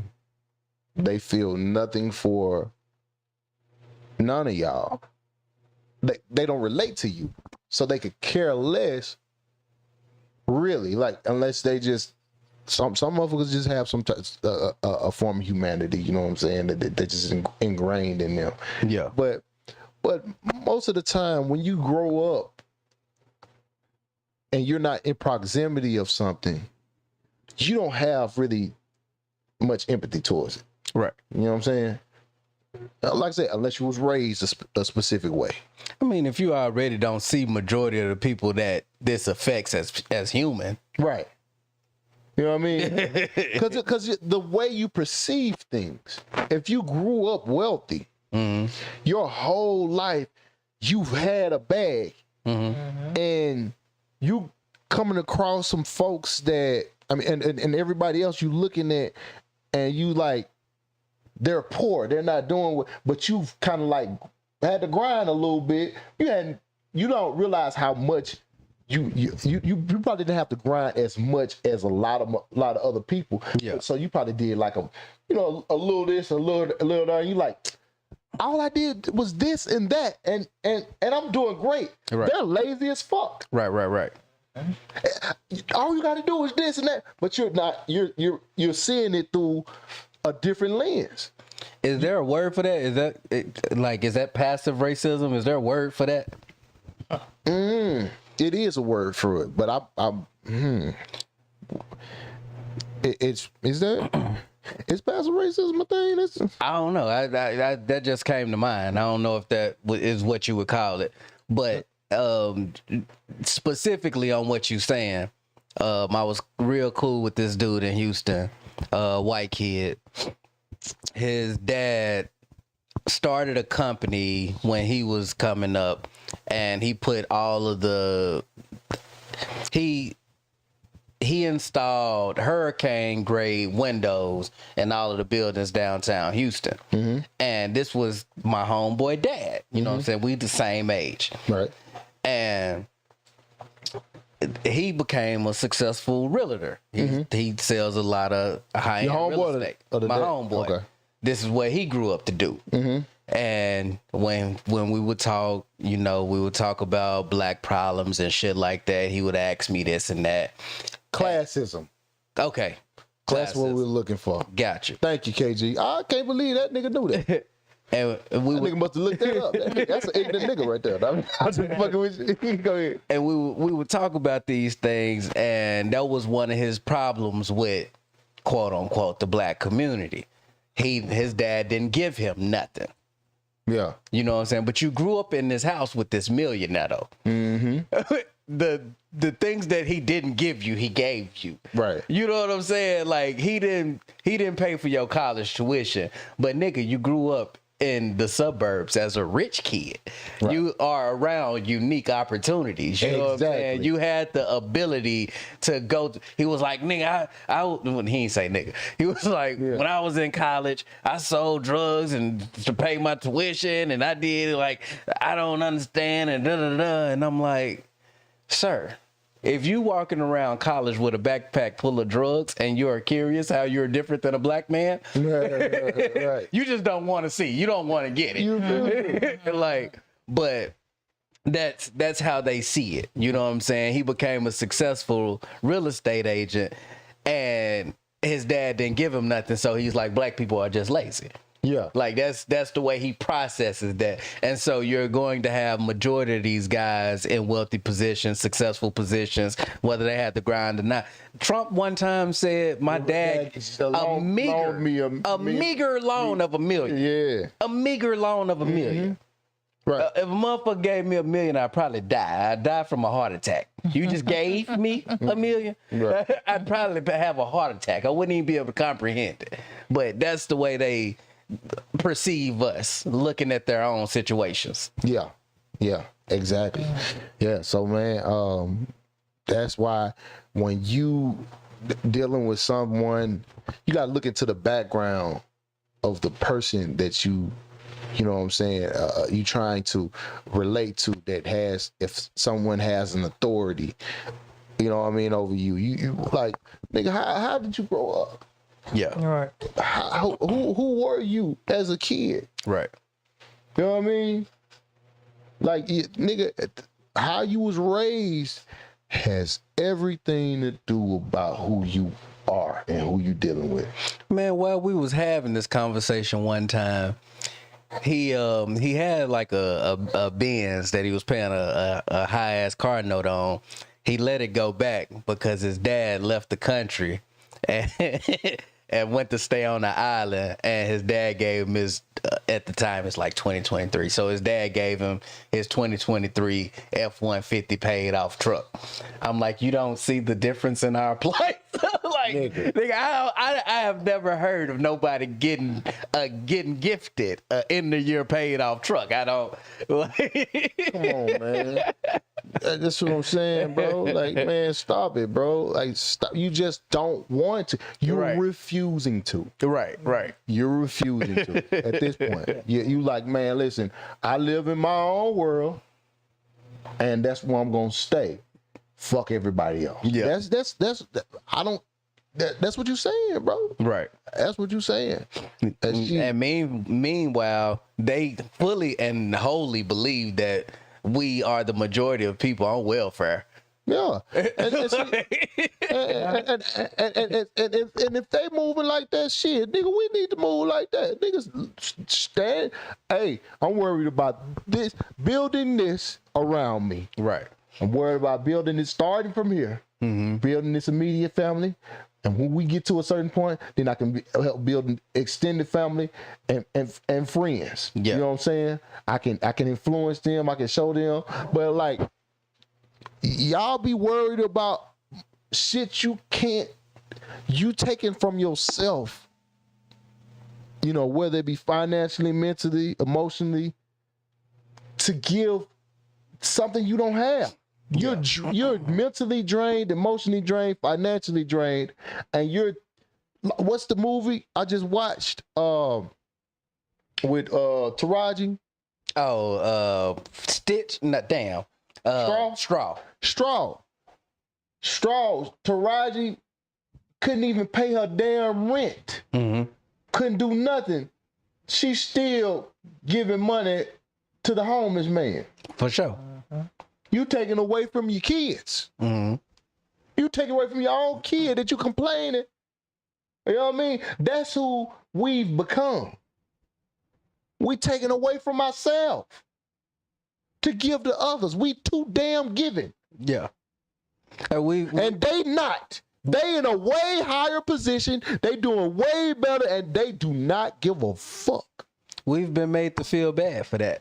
Man. You hear me? Yeah. Guilt. You get all kind of guilt. Yeah. Oh, how you not gonna feel sorry for them? You could be next. Or I could build myself up and not be part of none of that shit. Right. Or separate, man, hey, bro, focus inward. Just as other ethnicities do, focus inward on yours. You ain't gonna be able to build you and your ethnic group as a person, because if you're not, if society condemns you and looks at you with this particular image, it affects you. That's specifically. But if you build your image up as a culture, as a race, then that changes where you are. Yeah. And motherfuckers start to treat you different. Just like we talked about when you wearing these suits and shit. You know what I'm saying? Right. In a public eye, motherfuckers like, who is that? You go into these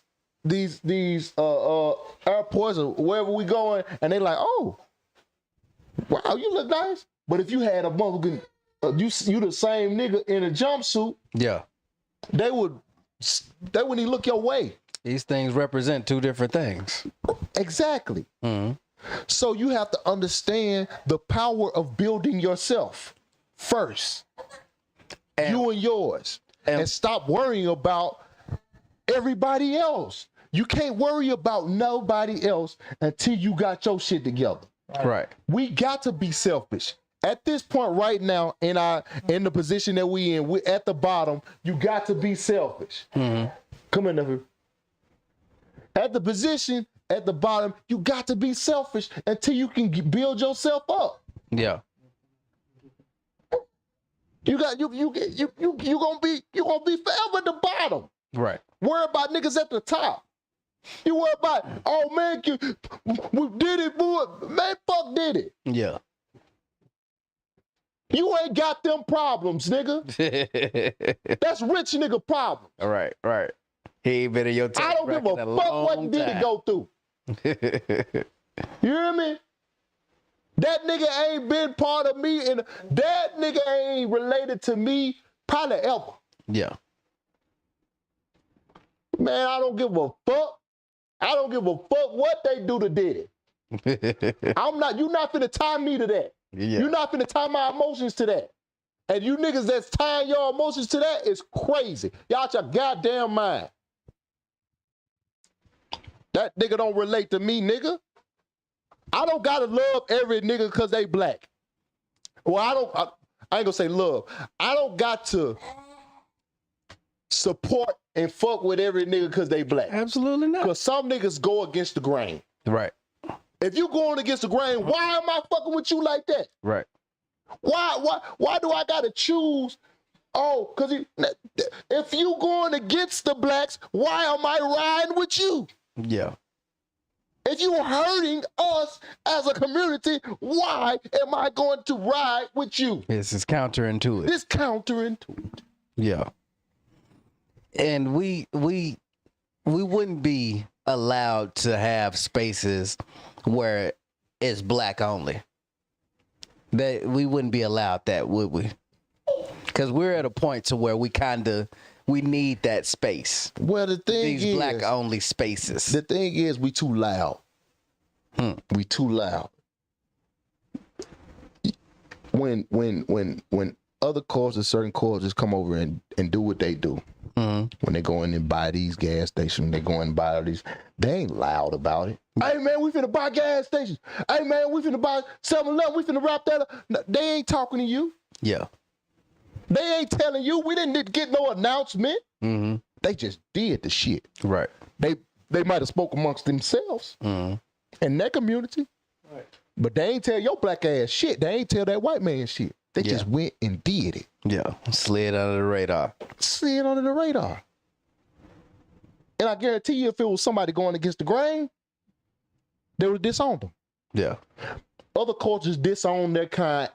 Nigga, you done seen plenty of times where they talking about the Asians disown the British, or British, right? They about to disown their son for just dealing with the black girl. Yeah, for sure. You hear me? What's the Markle? Meghan Markle. Yeah. They like, hey man, we and that's just cause you dealing with somebody. Yeah. You ain't did no wild crimes, crazy shit. No, this your son. Yeah. Nah. He fucking up the royal blood. You fucking up the blood. And we ain't standing on that. Yeah. Niggas fucking up the blood. They had about 10 generations of cousin fucking. You know what I'm saying? Like, what is you doing? They fucking in the family. We got a beautiful cousin over here, so you can keep this all in the family. Exactly. But they standard, you go against their standard, get what they doing. Yeah. It ain't nothing to cut that bitch off. Right. Huh? What you saying though? If you ain't with us, you against us. You know what I'm saying? And we ain't standing on that. That's why we so easily influenced. Right. Because we let everything slide with us. Everything goes. Yeah. Oh, he's still black though. Man, fuck that. Fuck that. He ain't sticking to the code. Right. This type of motherfucker that's gonna trade us over. Sell us out. It's been plenty of times niggas done been sold out in history because they roll with niggas because they was niggas. Yeah. Think about that. Think about how many times niggas was sold out in history. Yeah. From the Malcolm X's to the Martin Luther Kings. To even going back in slavery days, how many niggas are sold out niggas, dog? Because they wanted to ride with them, strictly because they was niggas. They kept them they kept Judases in a damn circle. Right. Even though these niggas was not moving like the circle. Doors open to everybody. Free fall. Yes. You ain't protecting You ain't the got brand. no code. You ain't got no standards, bro. Yo, even if we black, you need to have a standard amongst us. Like, no, nigga, you can't do this. It's organization. It's law. Yeah. They strict over there with the Asians, even with growing up. You got to be doing something that's productive to the race. Mm-hmm. Like nigga, oh, we need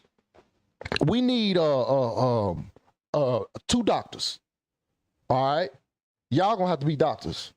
I don't care what you want to do. You're going to be a doctor because we're low on doctors. Yeah. And you follow that to the T.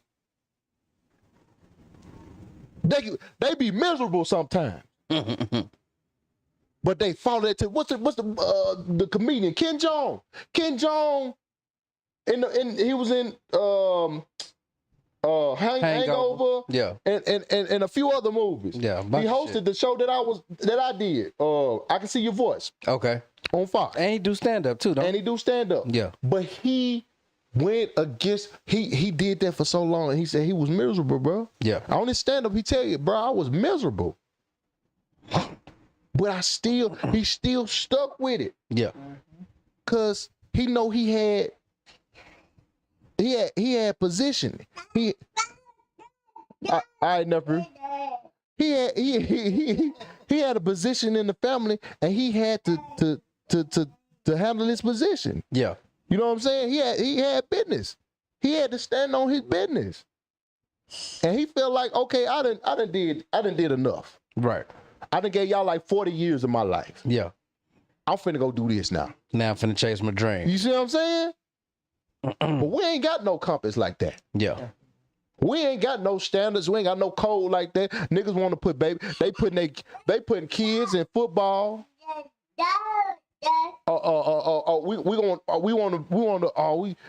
You putting your 8-year-old, 9-year-old, 10-year-old son in something that can harm him for life. Slave trade. You selling them to the slave trade. He could get hit by one of them kids and be paralyzed. Yeah. If you get one of them big, little, tough, big, swole Sambo niggas, Right. fuck around, hit that baby too hard, you risking that baby life Yeah. for progression. You selling them to the slave trade. You think this is all we capable of? And that's normal now though. Yeah. That's the out. You think that's what we capable We've of? normalized. Oh, my baby got to go to the league. Right. The league. You finna get him. The one motherfucker be getting hit and having CTE and all this shit. You don't even know if he got the skills for this shit. What? Come on, man. That and you know, you got cultures. There was one family I was reading about. They got 500 years of documented history from it started with their family owning a hotel. 500 years of documented history. When you have that type of knowledge, that type of game, 500 years of information. Mm-hmm. You know what I'm saying? That family is very powerful. Equity. That family got some stake in a lot of shit, right? Yeah. And it's you're hard pressed to deceive somebody with that type of information. Yeah. Yeah. We ain't got that. We got, if anything, we got one generation that's gonna teach us something. If your dad did something that's positive and progressive, your mama did something that's positive, she got some game, you got one generation. You got 20 years one generation of information, dog. And it's very limited. And you lucky. And you lucky if you got that. It's very limited. And you gonna have to work your ass off. You can't even make many mistakes. Right. You know what I'm saying? Like you can't leave too much room for error. Right. Somebody say, Peace say, that's all we trying. Like trying to win a lotto. Come on, man. It's like, that's what we doing. We gambling. Yeah. We can't do no for sure shit. We just gambling. Right. Like, oh man, I gotta go out here and just stick my neck out and hope it work out. Right. But you putting everything on the line. When they go out and do this same shit, they ain't gambling. They can do multiple things. They can back up. Damn, it didn't work out for me, so I'm gonna have to go. Look at him laughing. Look, this didn't work out for me. Damn, man. Shit, man, I wanted to act, man, but it ain't working out. I'm just gonna go do it. I'm gonna be a doctor, man. God damn, Right. man. You know what I'm saying? They backup plan is your A plan. Right. For sure. Yeah. You know what I'm saying? So, man, nigga, I just wish niggas would get it. I just wish niggas would get it. And I wish Trump would sit your country ass down, man. Sit your country ass down, man. All right. Last topic. Boy be out here bullshitting, man. Drake just grew some new abs. He went to the doctor and grew them. They planted some in his stomach. Drake got perfect with abs. He got some perfect blocks, but he got fat on the side still. And then he got the old man chest. And he got the UFC stomach. He got the senior citizen chest. And a teenage arms. This nigga mismatched. He walk around this motherfucker. Potato head. Boy, this motherfucker walk around here disproportionate as fuck. And he posed the picture, took the picture like it was just like, oh, I know I killed him with this. And Drake got so much money. Right. You didn't have to get the a la carte. Right.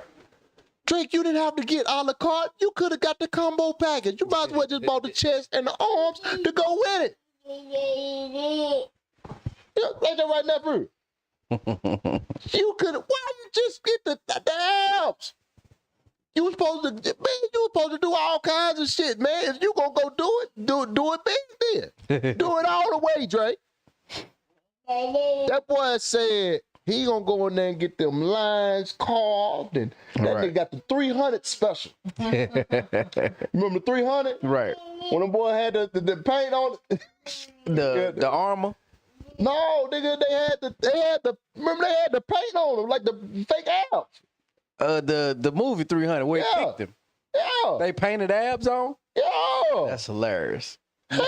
You remember that shit, don't you, Hassan? Yeah. Yeah. They painted. Look at it. Look at the side over there. Hey, I told you, nigga, like he got a rubber suit. He like one of them WWF action figures back in the day. That nigga got a Ric Flair chest with a UFC stomach. Look at it. Woo! Boy, you don't get that goddamn. Look at the side over there where it's split. You see where it's split over there? That's where they planted. They planted the ab. They supposed to put them together. BB Aldridge, he ain't gonna never beat the allegations. Ever beat the allegations. That nigga ain't gonna never beat the allegations. White boy. Not white boy. White boy. He been a corn. I don't understand how niggas don't see he been a cornball since he came out. Yeah. I've been seeing that. I always said, like, he done had some hits. I ain't gonna take that away from him. He had some hits. Yeah. A lot of them was giving it. You see his son, Lil Wayne's son came out and said Wayne wrote most of Drake's shit. Yeah, but that was always a thing though. Nigga, this nigga Drake, and that's why I don't like when y'all give credit to niggas for certain shit. The nigga had an open book test. Yeah. He had an open book test. They had everything laid out for him. All he had to do was scribble the answers. You looking at it, scribble the answers. I mean, the talent the talent that he has is specific, and if you want to give credit to it, you can, but you can't just put anybody in Drake's shoes and they come out the top artist in rap the way he did. Well, they put, if you got a system, if you got a machine behind you, yes, you absolutely can. If you got the machine that he had, that nigga had Lil Wayne. Yeah. That was the top nigga, dog. You got to perform it the way he did, though. It's got to resonate with people. Well, you don't have to have that much. You don't have to have that much talent for that. Like to follow a system. Yeah. All you gotta do, you can rap on beat. You can man, nigga, you give me a beat. Mm-hmm. You gave me the lyrics. Yeah. You told me how to say it. Mm-hmm. What else is there? I'm gonna develop more and get better as time go on. I might start off okay, straight, but nigga, if you keep giving me the formula, nigga, bro, you in the gym running for me. You got my legs on. The way I see it, it's like you have a room full of writers. Like they produced like movies when it came to Drake. This was a movie production. We got a team of writers. We got everybody in place, but the actor has to be worth watching.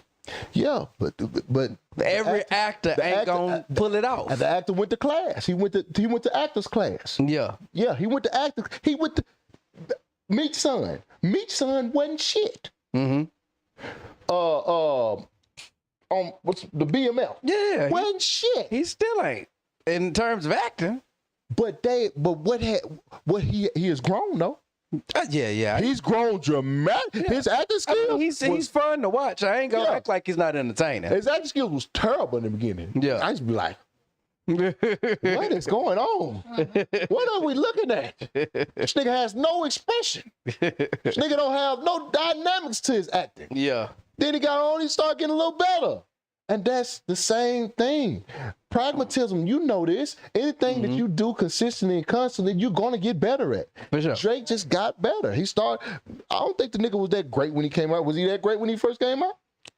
Well, I probably only heard what everybody else heard, but yeah, I don't know. The first songs that I heard, that the one with Trey Songz, that was a banger. What's the first song? What's Just Gotta Make It? Is it called Just Gotta Make It? Just Gotta Make It. Oh. Successful. Yeah, I just want to be successful. Yeah, that motherfucker was hard. He came out hard. Okay. But like you said, it's an open book test. But my thing is, this is when people talk about Mariah Carey not writing her music, right? Somebody said she still has to arrange it, she still has to perform it. Now, I didn't really understand what the arranging it part meant until I was listening to a new artist yesterday with Tree, and I'm like, I get the arranging thing now. Like, if you don't know where to put what and how to make it fire, then you just got dope lyrics and a dope beat with no feeling. What also, and Mariah arranges those things. It's like you can't take her performance away from her, even just because she didn't write it. But also, Drake took from other artists. I've seen those things. Yeah, the flow. I'm saying even the flow. Yeah. Even like nigga, let's say you do you get all this, everything that he got, and then you go listen to some Project Pat. And you start looking at these lyrics, listening to the beat, and like, boy, I'm finna hit it like Project Pat would hit it. Yeah. And then you go and you hear something and you like, this sound like 50 Cent. Sound like how 50 Cent hit it. Let me hit it with a 50 Cent flow. Yeah. You know what I'm saying? Like you just doing other niggas' flows. You don't have an original flow. You just doing other niggas' flows. So like I said, nigga, you. But for me, that's just getting people to have a nostalgic moment with your music. Like that's one of Bruno Mars's greatest talents is producing a song you feel like you'd have heard before. But he has original songs. But he gives you this experience with it that makes you feel like that's your first time with that song, though. I mean, like what's the joy that I'm trying to figure out what song, because a lot of his songs are songs I've what's never it heard. called? Something Gold, $1 million. What's that song? I know what you're talking about. Something Gold. It's got gold in the name. Everything go. You talking about The Bruno Mars song, Something Gold. 10 million. Something. Anyways, it has a nostalgic sound to it. Like he gives you that experience with his music. I don't think that's the same. No, it's different. But what I'm saying is that's what Drake is doing when he borrows those flows. Somebody said Mariah Carey is not arranging anything. Take it from an actual producer. They have high paid production specialists for that. 24 karat. 24 karat. 24 carats. He gives you this nostalgic feeling, and that's what Drake does when he borrows somebody's bar or he borrows their flow. Because he's done so much. He's different than your Project Pat. He's different than the nigga he was beefing with. Your Kendrick. He's different because he don't have his own style. You this worldwide body of work. This body of work that millions of people are going to love and enjoy, as opposed to just showing you my skills as a writer and a rapper. That's called not having your own style. That's called using everybody else's style. People who write a movie by themselves, produce the movie by themselves, and don't let them fuck around and be the only actor in that movie, you wouldn't enjoy it that way. He produces these bodies of work that are bigger than him as what a you rapper. mean? He's just an artist. What you mean? Lil Wayne, we absolutely loved Lil Wayne. No, I said movies. I compared it to somebody doing a movie, producing a movie in that way. Yeah, but you talking about Drake, right? Yep. Okay, but Lil Wayne did those things that you're saying, and he's not the same caliber of artist that Drake is. We love Lil Wayne more because we're fans of rap. But in terms of a worldwide artist, Drake is bigger than all of these dudes because he's creating bodies of work that are bigger than him as a rapper and a writer. Drake bigger than Wayne? Hell yeah. In the world? Absolutely. There are fans of Drake that don't know Lil Wayne exists.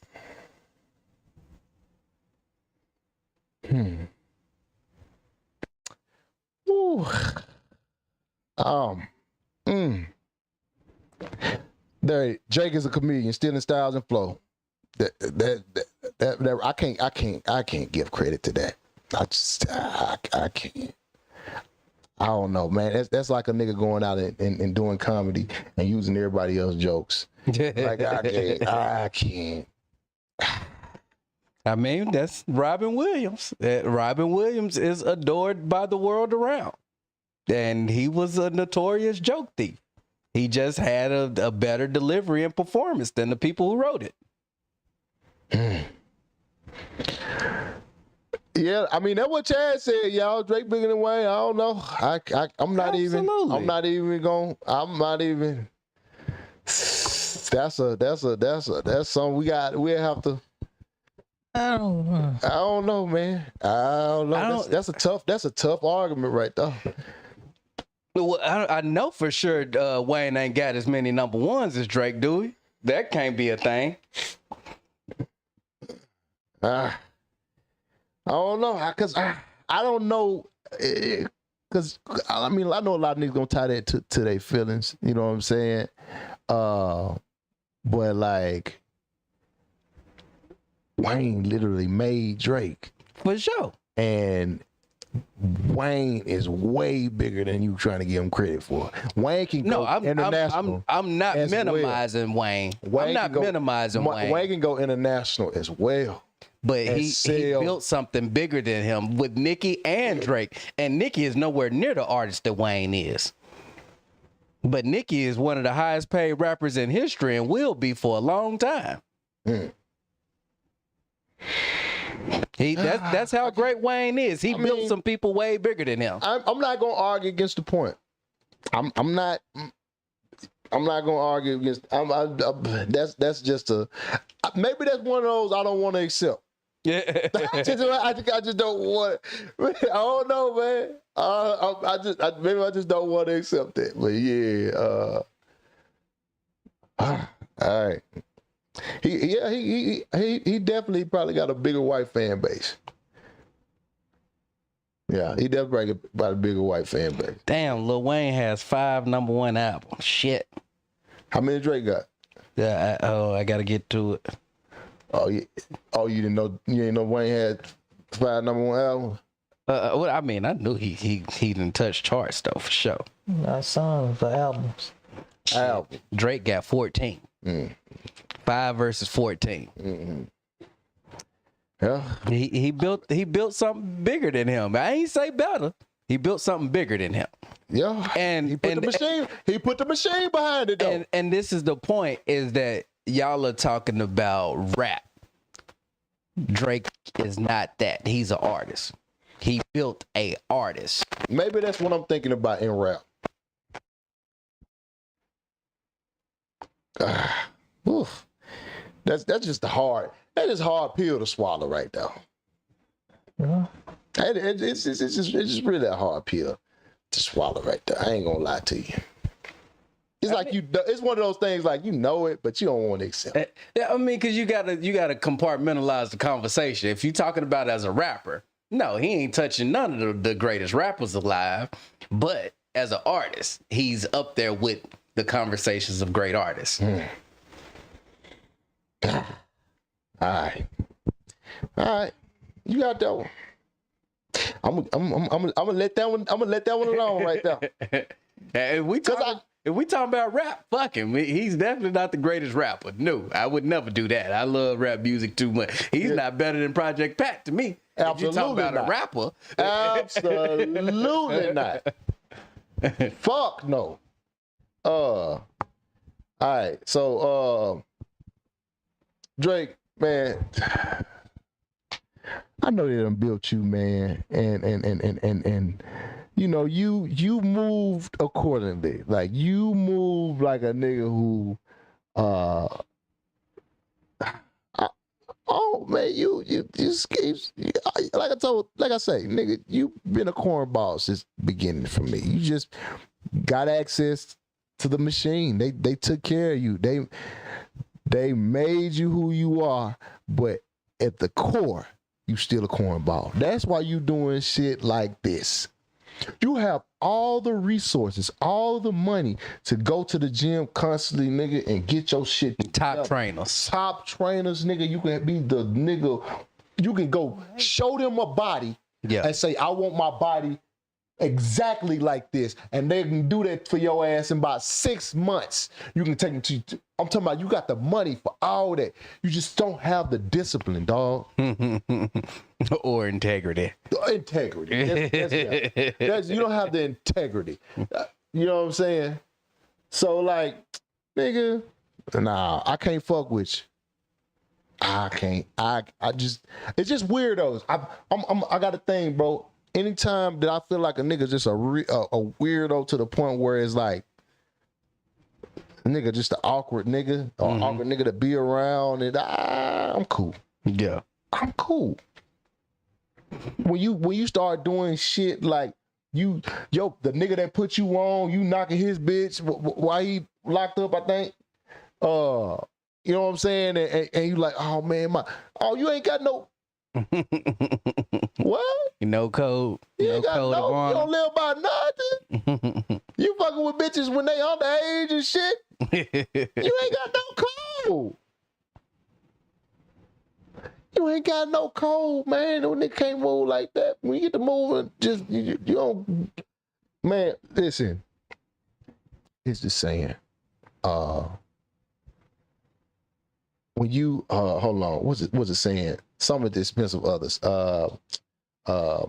You can't live your best life at the expense of others. And people fail to understand that concept. No, You can't just step over everybody and do it. That's probably how he won then, because that's how the people who run this country won.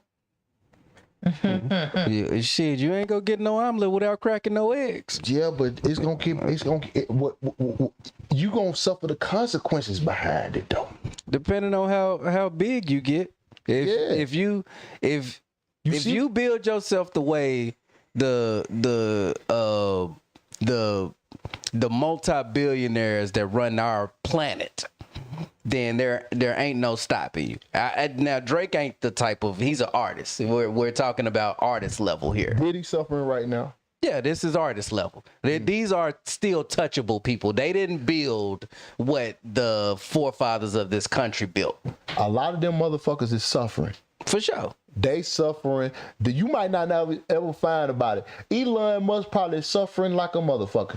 They suffer from shit that, like, depression, anxiety, probably ain't good enough. I need to hear about it. No, I'm saying yeah. But I'm saying like it be some shit mentally that fuck with them. Yeah. You know what I'm saying? Like they be battling with some shit that you may not never know about. You know what I'm saying? Yeah. But that's cause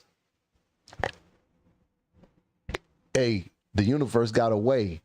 I mean, these people aren't groomed from old money, though. Yeah. You know what I'm saying? These are still, like, relatively new money people. Even the Elon, like, I know his mom did some shit to get her bag up, too.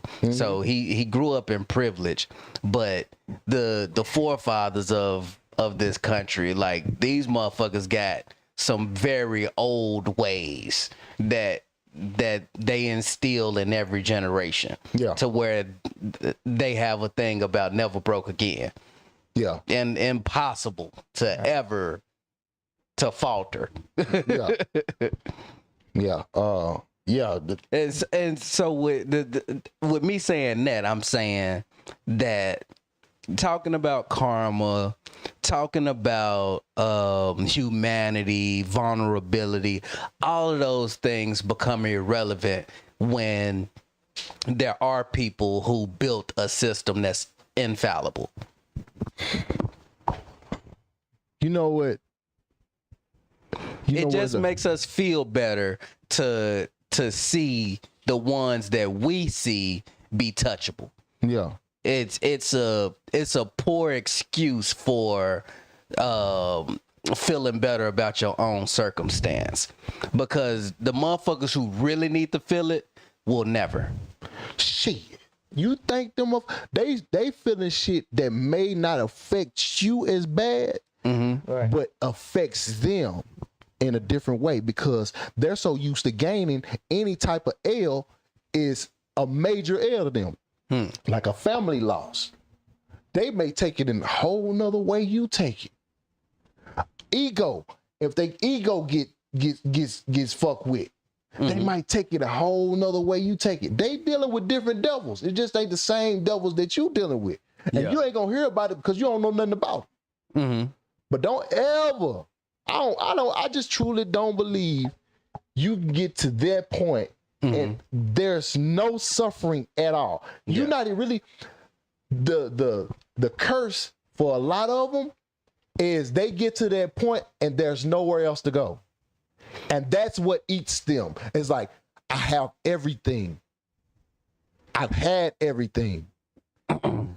This is not a thrill for me. Yeah. This life is miserable because I have nothing to do. They're doing things and not enjoying those experiences. The things that they're doing, we would probably be like, oh, nigga. It will be a whole nother experience. Right. And they're just doing them just to do them. See, what you're describing to me is what people use to sell people on religion.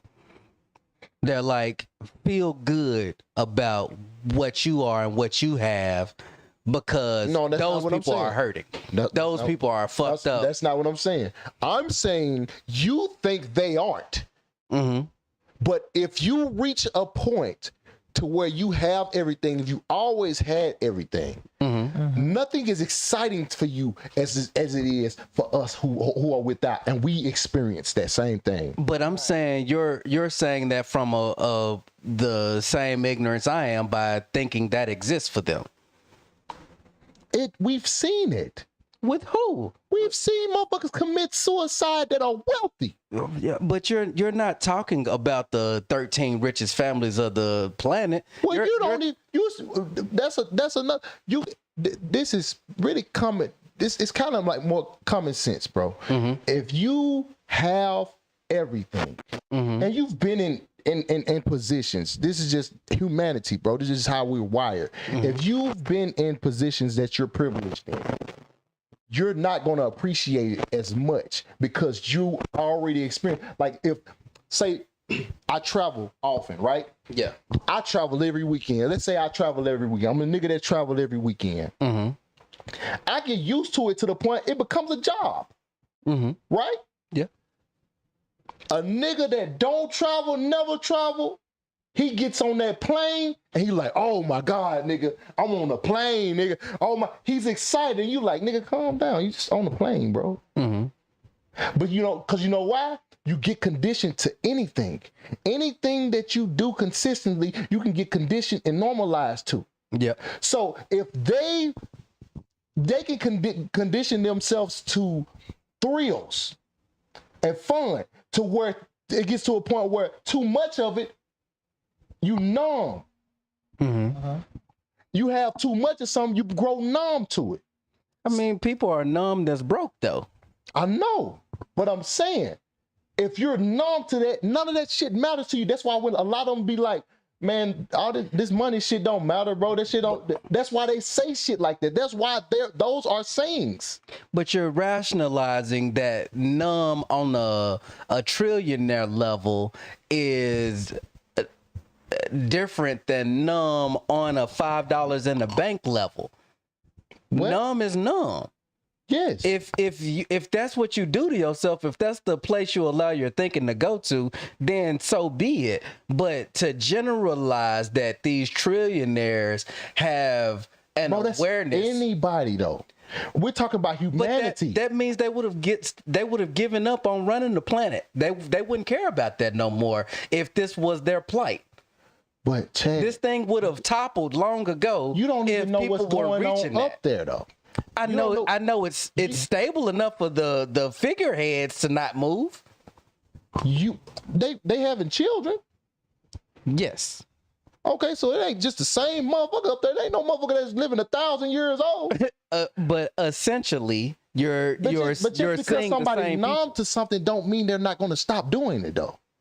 Just because you ride the planes every weekend and you're conditioned to it, don't mean you're not going. That don't mean you're going to stop doing it. That mean you're just going with the motions. But you're not. You have some joy in that though. You can say this shit is tiring or overwhelming or I'm bored of it, but you're still doing what you do because there's some joy in it. It's you're used to it. It's like the motherfucker who wears. True, it's people that work jobs consistently every single day. Well, you're going to find an example to prove your point. But I'm saying I'm giving more and more examples. That's an example added to that. Even with the example with the trips. Yeah, nigga, I heard niggas all the time they catch plane every day. Man, I'm tired of this shit. You can ask motherfucker like Dave Lucas. Man, I hate riding the plane, bro. That shit get on my fucking nerves, bro. Yeah, I even heard him say he wanted to start going by car. You see what I'm saying? Yeah. But he didn't say I want to stop this shit. He didn't say I want to stop traveling. He got shit to do. Right. He got shit he gotta take care of. But he's growing numb to it. And he's only been doing it for a few years. Imagine somebody doing this shit 20, 30 years. So if you are given the opportunity to not have your responsibilities anymore and stop living like this, how many people you think would go for the latter, to not have to deal with their responsibilities anymore and go back and be regular? To who? How many the people wealthy? that are numb? The wealthy? Anybody that's numb of what they're doing? They could probably still see us as less than though. No, They just you're talking about the wealthy. I'm saying in Dave Lucas' situation, you said he got things to do. Mhm. If you ask him, would you want to replace the things that you have to do? You no longer have to do those things That doesn't anymore. have, one doesn't have to do with the other one.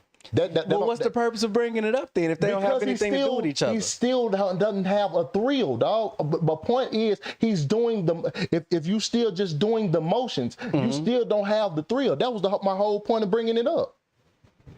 So you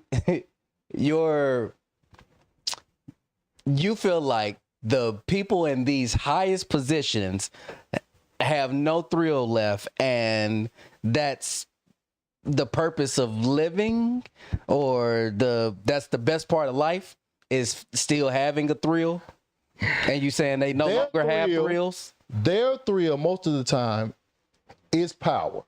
That knowing that I'm doing better than them. These motherfuckers is beneath me. That's a thrill that they find. A lot of them find because I got access to this. I'm able to do this. So now I'm putting foot on peasants' neck. So they finding thrills in different things because they're growing numb to other things. I've been doing this. I've been doing that. I've been doing this. I'm numb to this. So what could I get a thrill with? Controlling these motherfuckers. So what you're getting at is they had to start finding thrills in other things and stop and not treating people like humans. They have to what's the word? Not disparage, but like disrespect other people. They have to lose their humanity to have a thrill. Is that what you're getting at? They don't have humanity. You think about it. Think about it. That's why they don't care for people less than them. They lose their humanity. That's what happens. That's a process. Okay. Because they're numbing themselves. They're becoming like robotic. I'm just okay. I don't feel nothing. Let's go to Dominican Republic. I've been there 20 times. All right, let's go. All right, what we got to do? Because first of all, if you got a certain amount of money, you are a multi-billionaire. Why are you even trying to make more money? Shit. Just because you doing it. You can do shit with it. You're not, but I'm saying, no, you're numb. You just like, fuck it, I'm just going, there's no freedom. There's no real freedom. You like, I gotta keep making money. I can lose money. Nigga, you have enough money for multiple generations. Why are you still working? I mean, that could be what you have fun doing. That's what they thrill is in. They feel like this. If they do, they can become you. Shit, I'd keep hustling too then. You see what I'm saying? Hell yeah. So numb, you dumb. If the consequences becoming me or to make my next billion, I'm gonna focus on that next billion. But you're lying to yourself though. If that's the option, well, shit, I don't see myself being in billionaire position and problems. But I'm saying they're lying to themselves though. I don't know. That's not realistic, bro. They're just living, but because they're living a certain lifestyle, they feel like in order to keep this lifestyle, but you can't lose that money. So now they living for their other generations on. Oh, okay. Well, shit. I just gotta go through the motions. Shit. I got kids. They gonna have to have money. They gonna have to live the lifestyle that I'm living. So why not? I gotta keep doing something. It's greed, dog. So when you say like they're stuck in this revolving wheel, this is what I imagine. If you understand what it takes to usher humanity into its next phase of life, and that responsibility is on your shoulders, on your back, the people beneath you that feel like they're just cogs in the wheel, that feel like ants, it may be a part of what needs to be done in order to progress to that next level and see that next phase. You're just a power. You're just on a power trip. You feel like you know what's best for somebody else. That's another human. You feel Right. like because I've grown this particular wealth. Mm-hmm. I know more than you. I know what's best for you. I mean, that's what it means to be a leader. That's what it means to be a king. No, that's arrogance. But that's kings have the king. But to think you can to think you should run the world, no, you shouldn't. You can't run the world. That's just what leadership looks like, though. No. Leadership is not running the world. Nobody on this earth runs this whole world. But that was the goal. That's what I'm saying. But that's why it got to a point where motherfuckers talking about, oh, we're going to bring the earth down to 100,000. Because you get to a certain point, you lose your soul.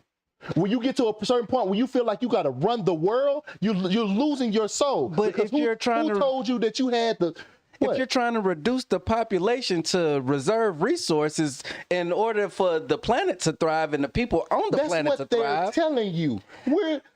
They could be lying, but if this isn't a lie, this is what needs to be done. But they also tell you to go to the hospital to get you cured, and they give you some shit that to keep your ass.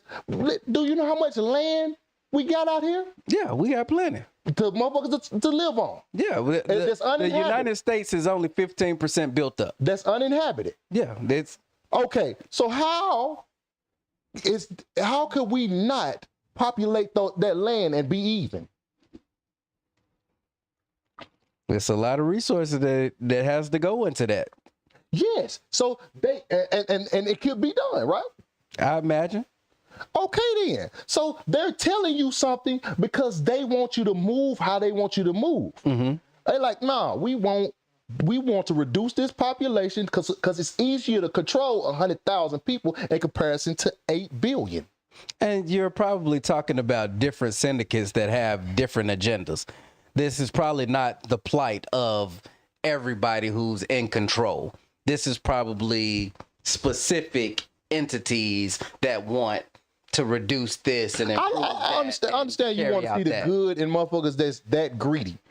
I'm not trying to see the good. I'm trying to be objective. Well, we're talking about human nature though. You're trying to be objective with human nature. We're talking about how we move as human beings, how we feel. This is something that's pretty much what's the word I'm looking for? It's gonna happen regardless, but inevitable. It's inevitable. Certain ways we move as human beings are inevitable. That's if you could read the book on human nature.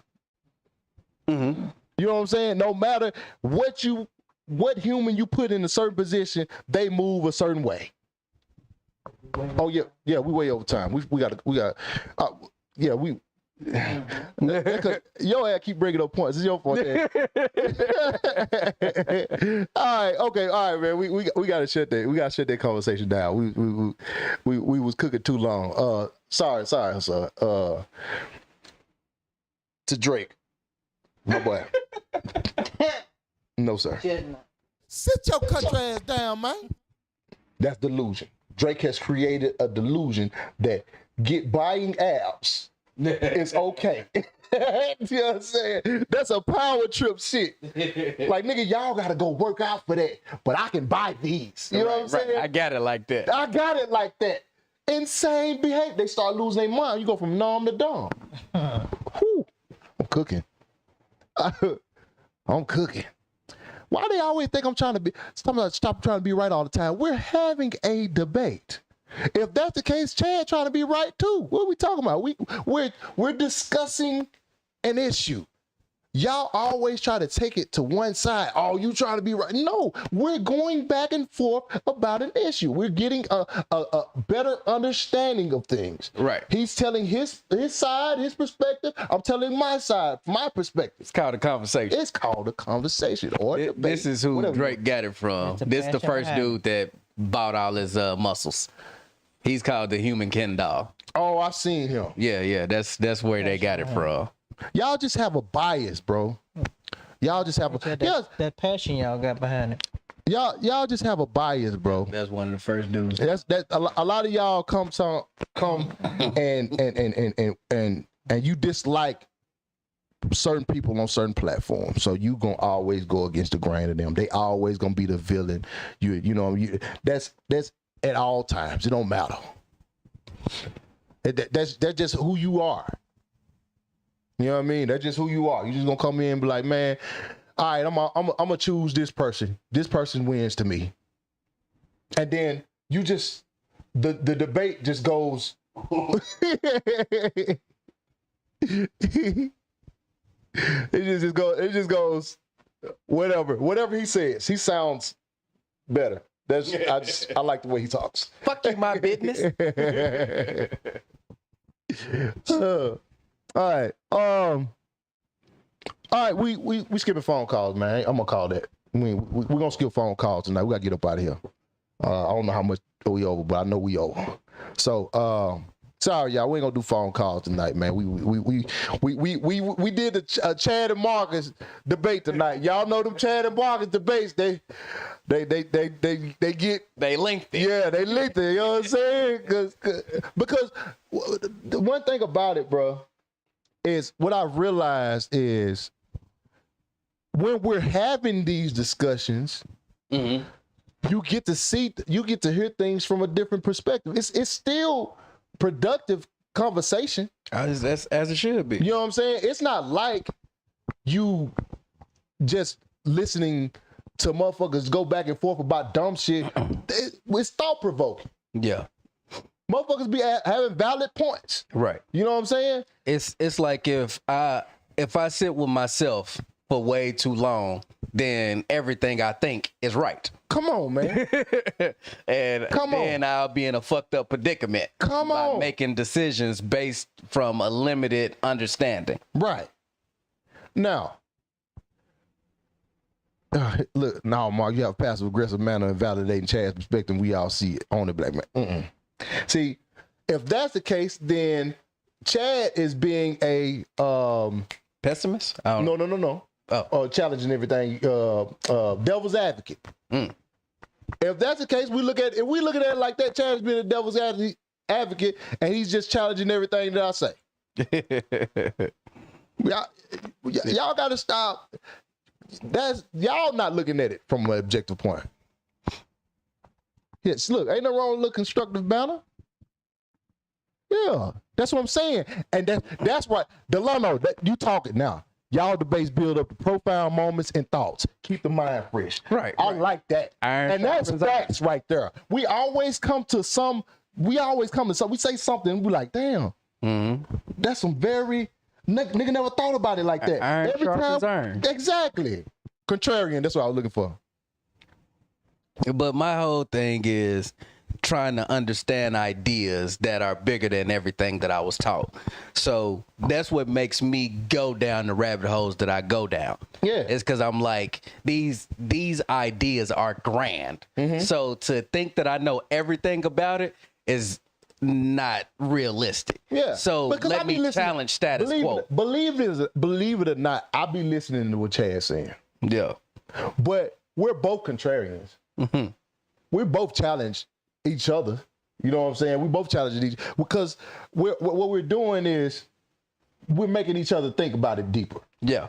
Because if I'm just leaving you with that thought and I feel a certain way and I don't tell you that, then I just kind of left you with whatever you thought of it. It's like a motherfucker saying, this is my opinion, sit with it, I'm gone. Right. Exactly. You're like, damn, hold on. You know what I'm saying? Shit, I got an opinion too. Right, exactly.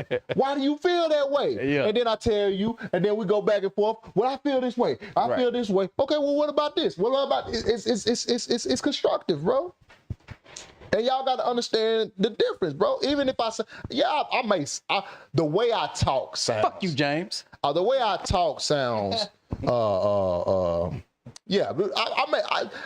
just talk a certain way. You know what I'm saying?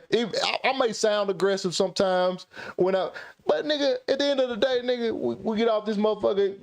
We ain't even talking about this shit no more. You know what I'm saying? I debate like that. I'm very passionate. You know what I'm saying? So that's just what that is. You can't stop me by being passionate about something that I'm having a back and forth with you about. Well, they like this on the camera and off the camera. Yeah, you know what I'm saying? Anyway, all right. No phone calls. You're trying to get merch, YouknowMaaacus.com. Promo, hit my Instagram, YouknowMaaacus, Gmail, YouknowMaaacus@gmail.com. And mailing, Marcus Smith, 7320 Reseda Boulevard. Oh, it's right here. You can just do one. It's either PO Box or just the 70. Oh no. So if you do the 7320 Reseda Boulevard, just put pound 371402, or just put PO Box 3741 1442. Either or, it works. But yeah, man. Fool with us if you're cool with us, man. John A, do you want to say something to the people on the way out? You got some Geniums for us? Or you want to go and close them out? Yeah, I just want to let them know what's been going on since I've been gone. Been enjoying my family. I know they talked about Disney while I was out. Didn't y'all talk about Disney? Mm-hmm.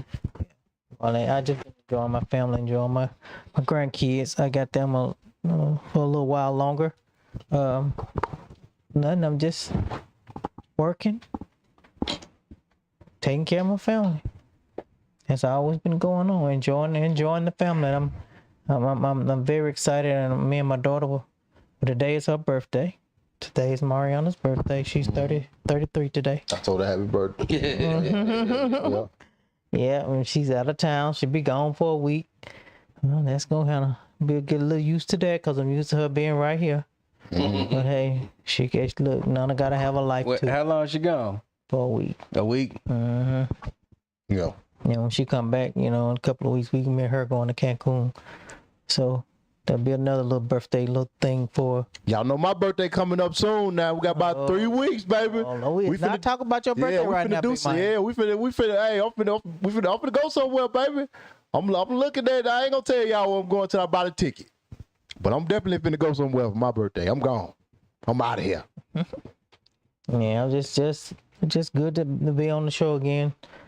No, I'm a little not chipper today. Marcus has been wearing me out. I'm tired. Marcus think I supposed. Hey, did nothing. You do. Marcus think I supposed to work every day, all day. Oh man, we on a mission. Oh yeah, the mission wearing me out too. I gotta get me a break. It's almost break time. Give me a break. Give me a break. All right, we're gonna get the break when we get to finish with the mission. All right. Okay. All right. That's all you got for? That's all I got. All right, pray man. for me as I pray for you. Mm-hmm. All right, man. As I say, my birthday coming up, so finna go parlay somewhere out the country, man. You know what I'm saying? We finna go. He said live stream from the Philippines, Morgan. She ain't mad at that. You know what I'm saying? Hey, I'm finna kick it. I'm definitely gonna live stream from wherever I'm at. Definitely gonna live stream. Gonna do a main chat. You know what I mean? We're gonna have a boy. I'm talking about, boy, I can't wait. We're gonna have a ball. But now I ain't got nothing coming up though. I got a comedy show in August down here. I just ain't really been trying to do no comedy shows, bro. I really want my like I say, I want my special out before I start booking and shit. So I just been like, when people ask me to come do a show, I just be like, yeah, I come do it. Just kind of keep me a little sharp. But other than that, bro, I'm waiting. I'm waiting to drop. That's all I'm waiting on. So yeah. Chad, what you got for? Man, free game Chad, all platforms. Tomorrow, if you can get to the Pasadena area of California, I'll be with the homie Louis Belt for the Do Too Much comedy show in Pasadena. Shit, other than that, man, follow the movement. Fuck with your boy. Yeah. All right, man. This was episode 179. of the Mainstream Country Folk in the City podcast. I'm your host, YouknowMaaacus. And we out. Thank y'all for coming through and fooling with us, man. We love y'all. Hit that like button on the way out. Wipe your feet off at the door. Subscribe if you ain't already subscribed. We ought to be at 40,000. When I click off this thing, we ought to be at 40,000. We only needed 22 subscribers to get to 40,000. Hey. So hit that subscribe button if you ain't subscribed and like button for sure. Thank y'all. Appreciate y'all. Love y'all. Peace. Mainstream.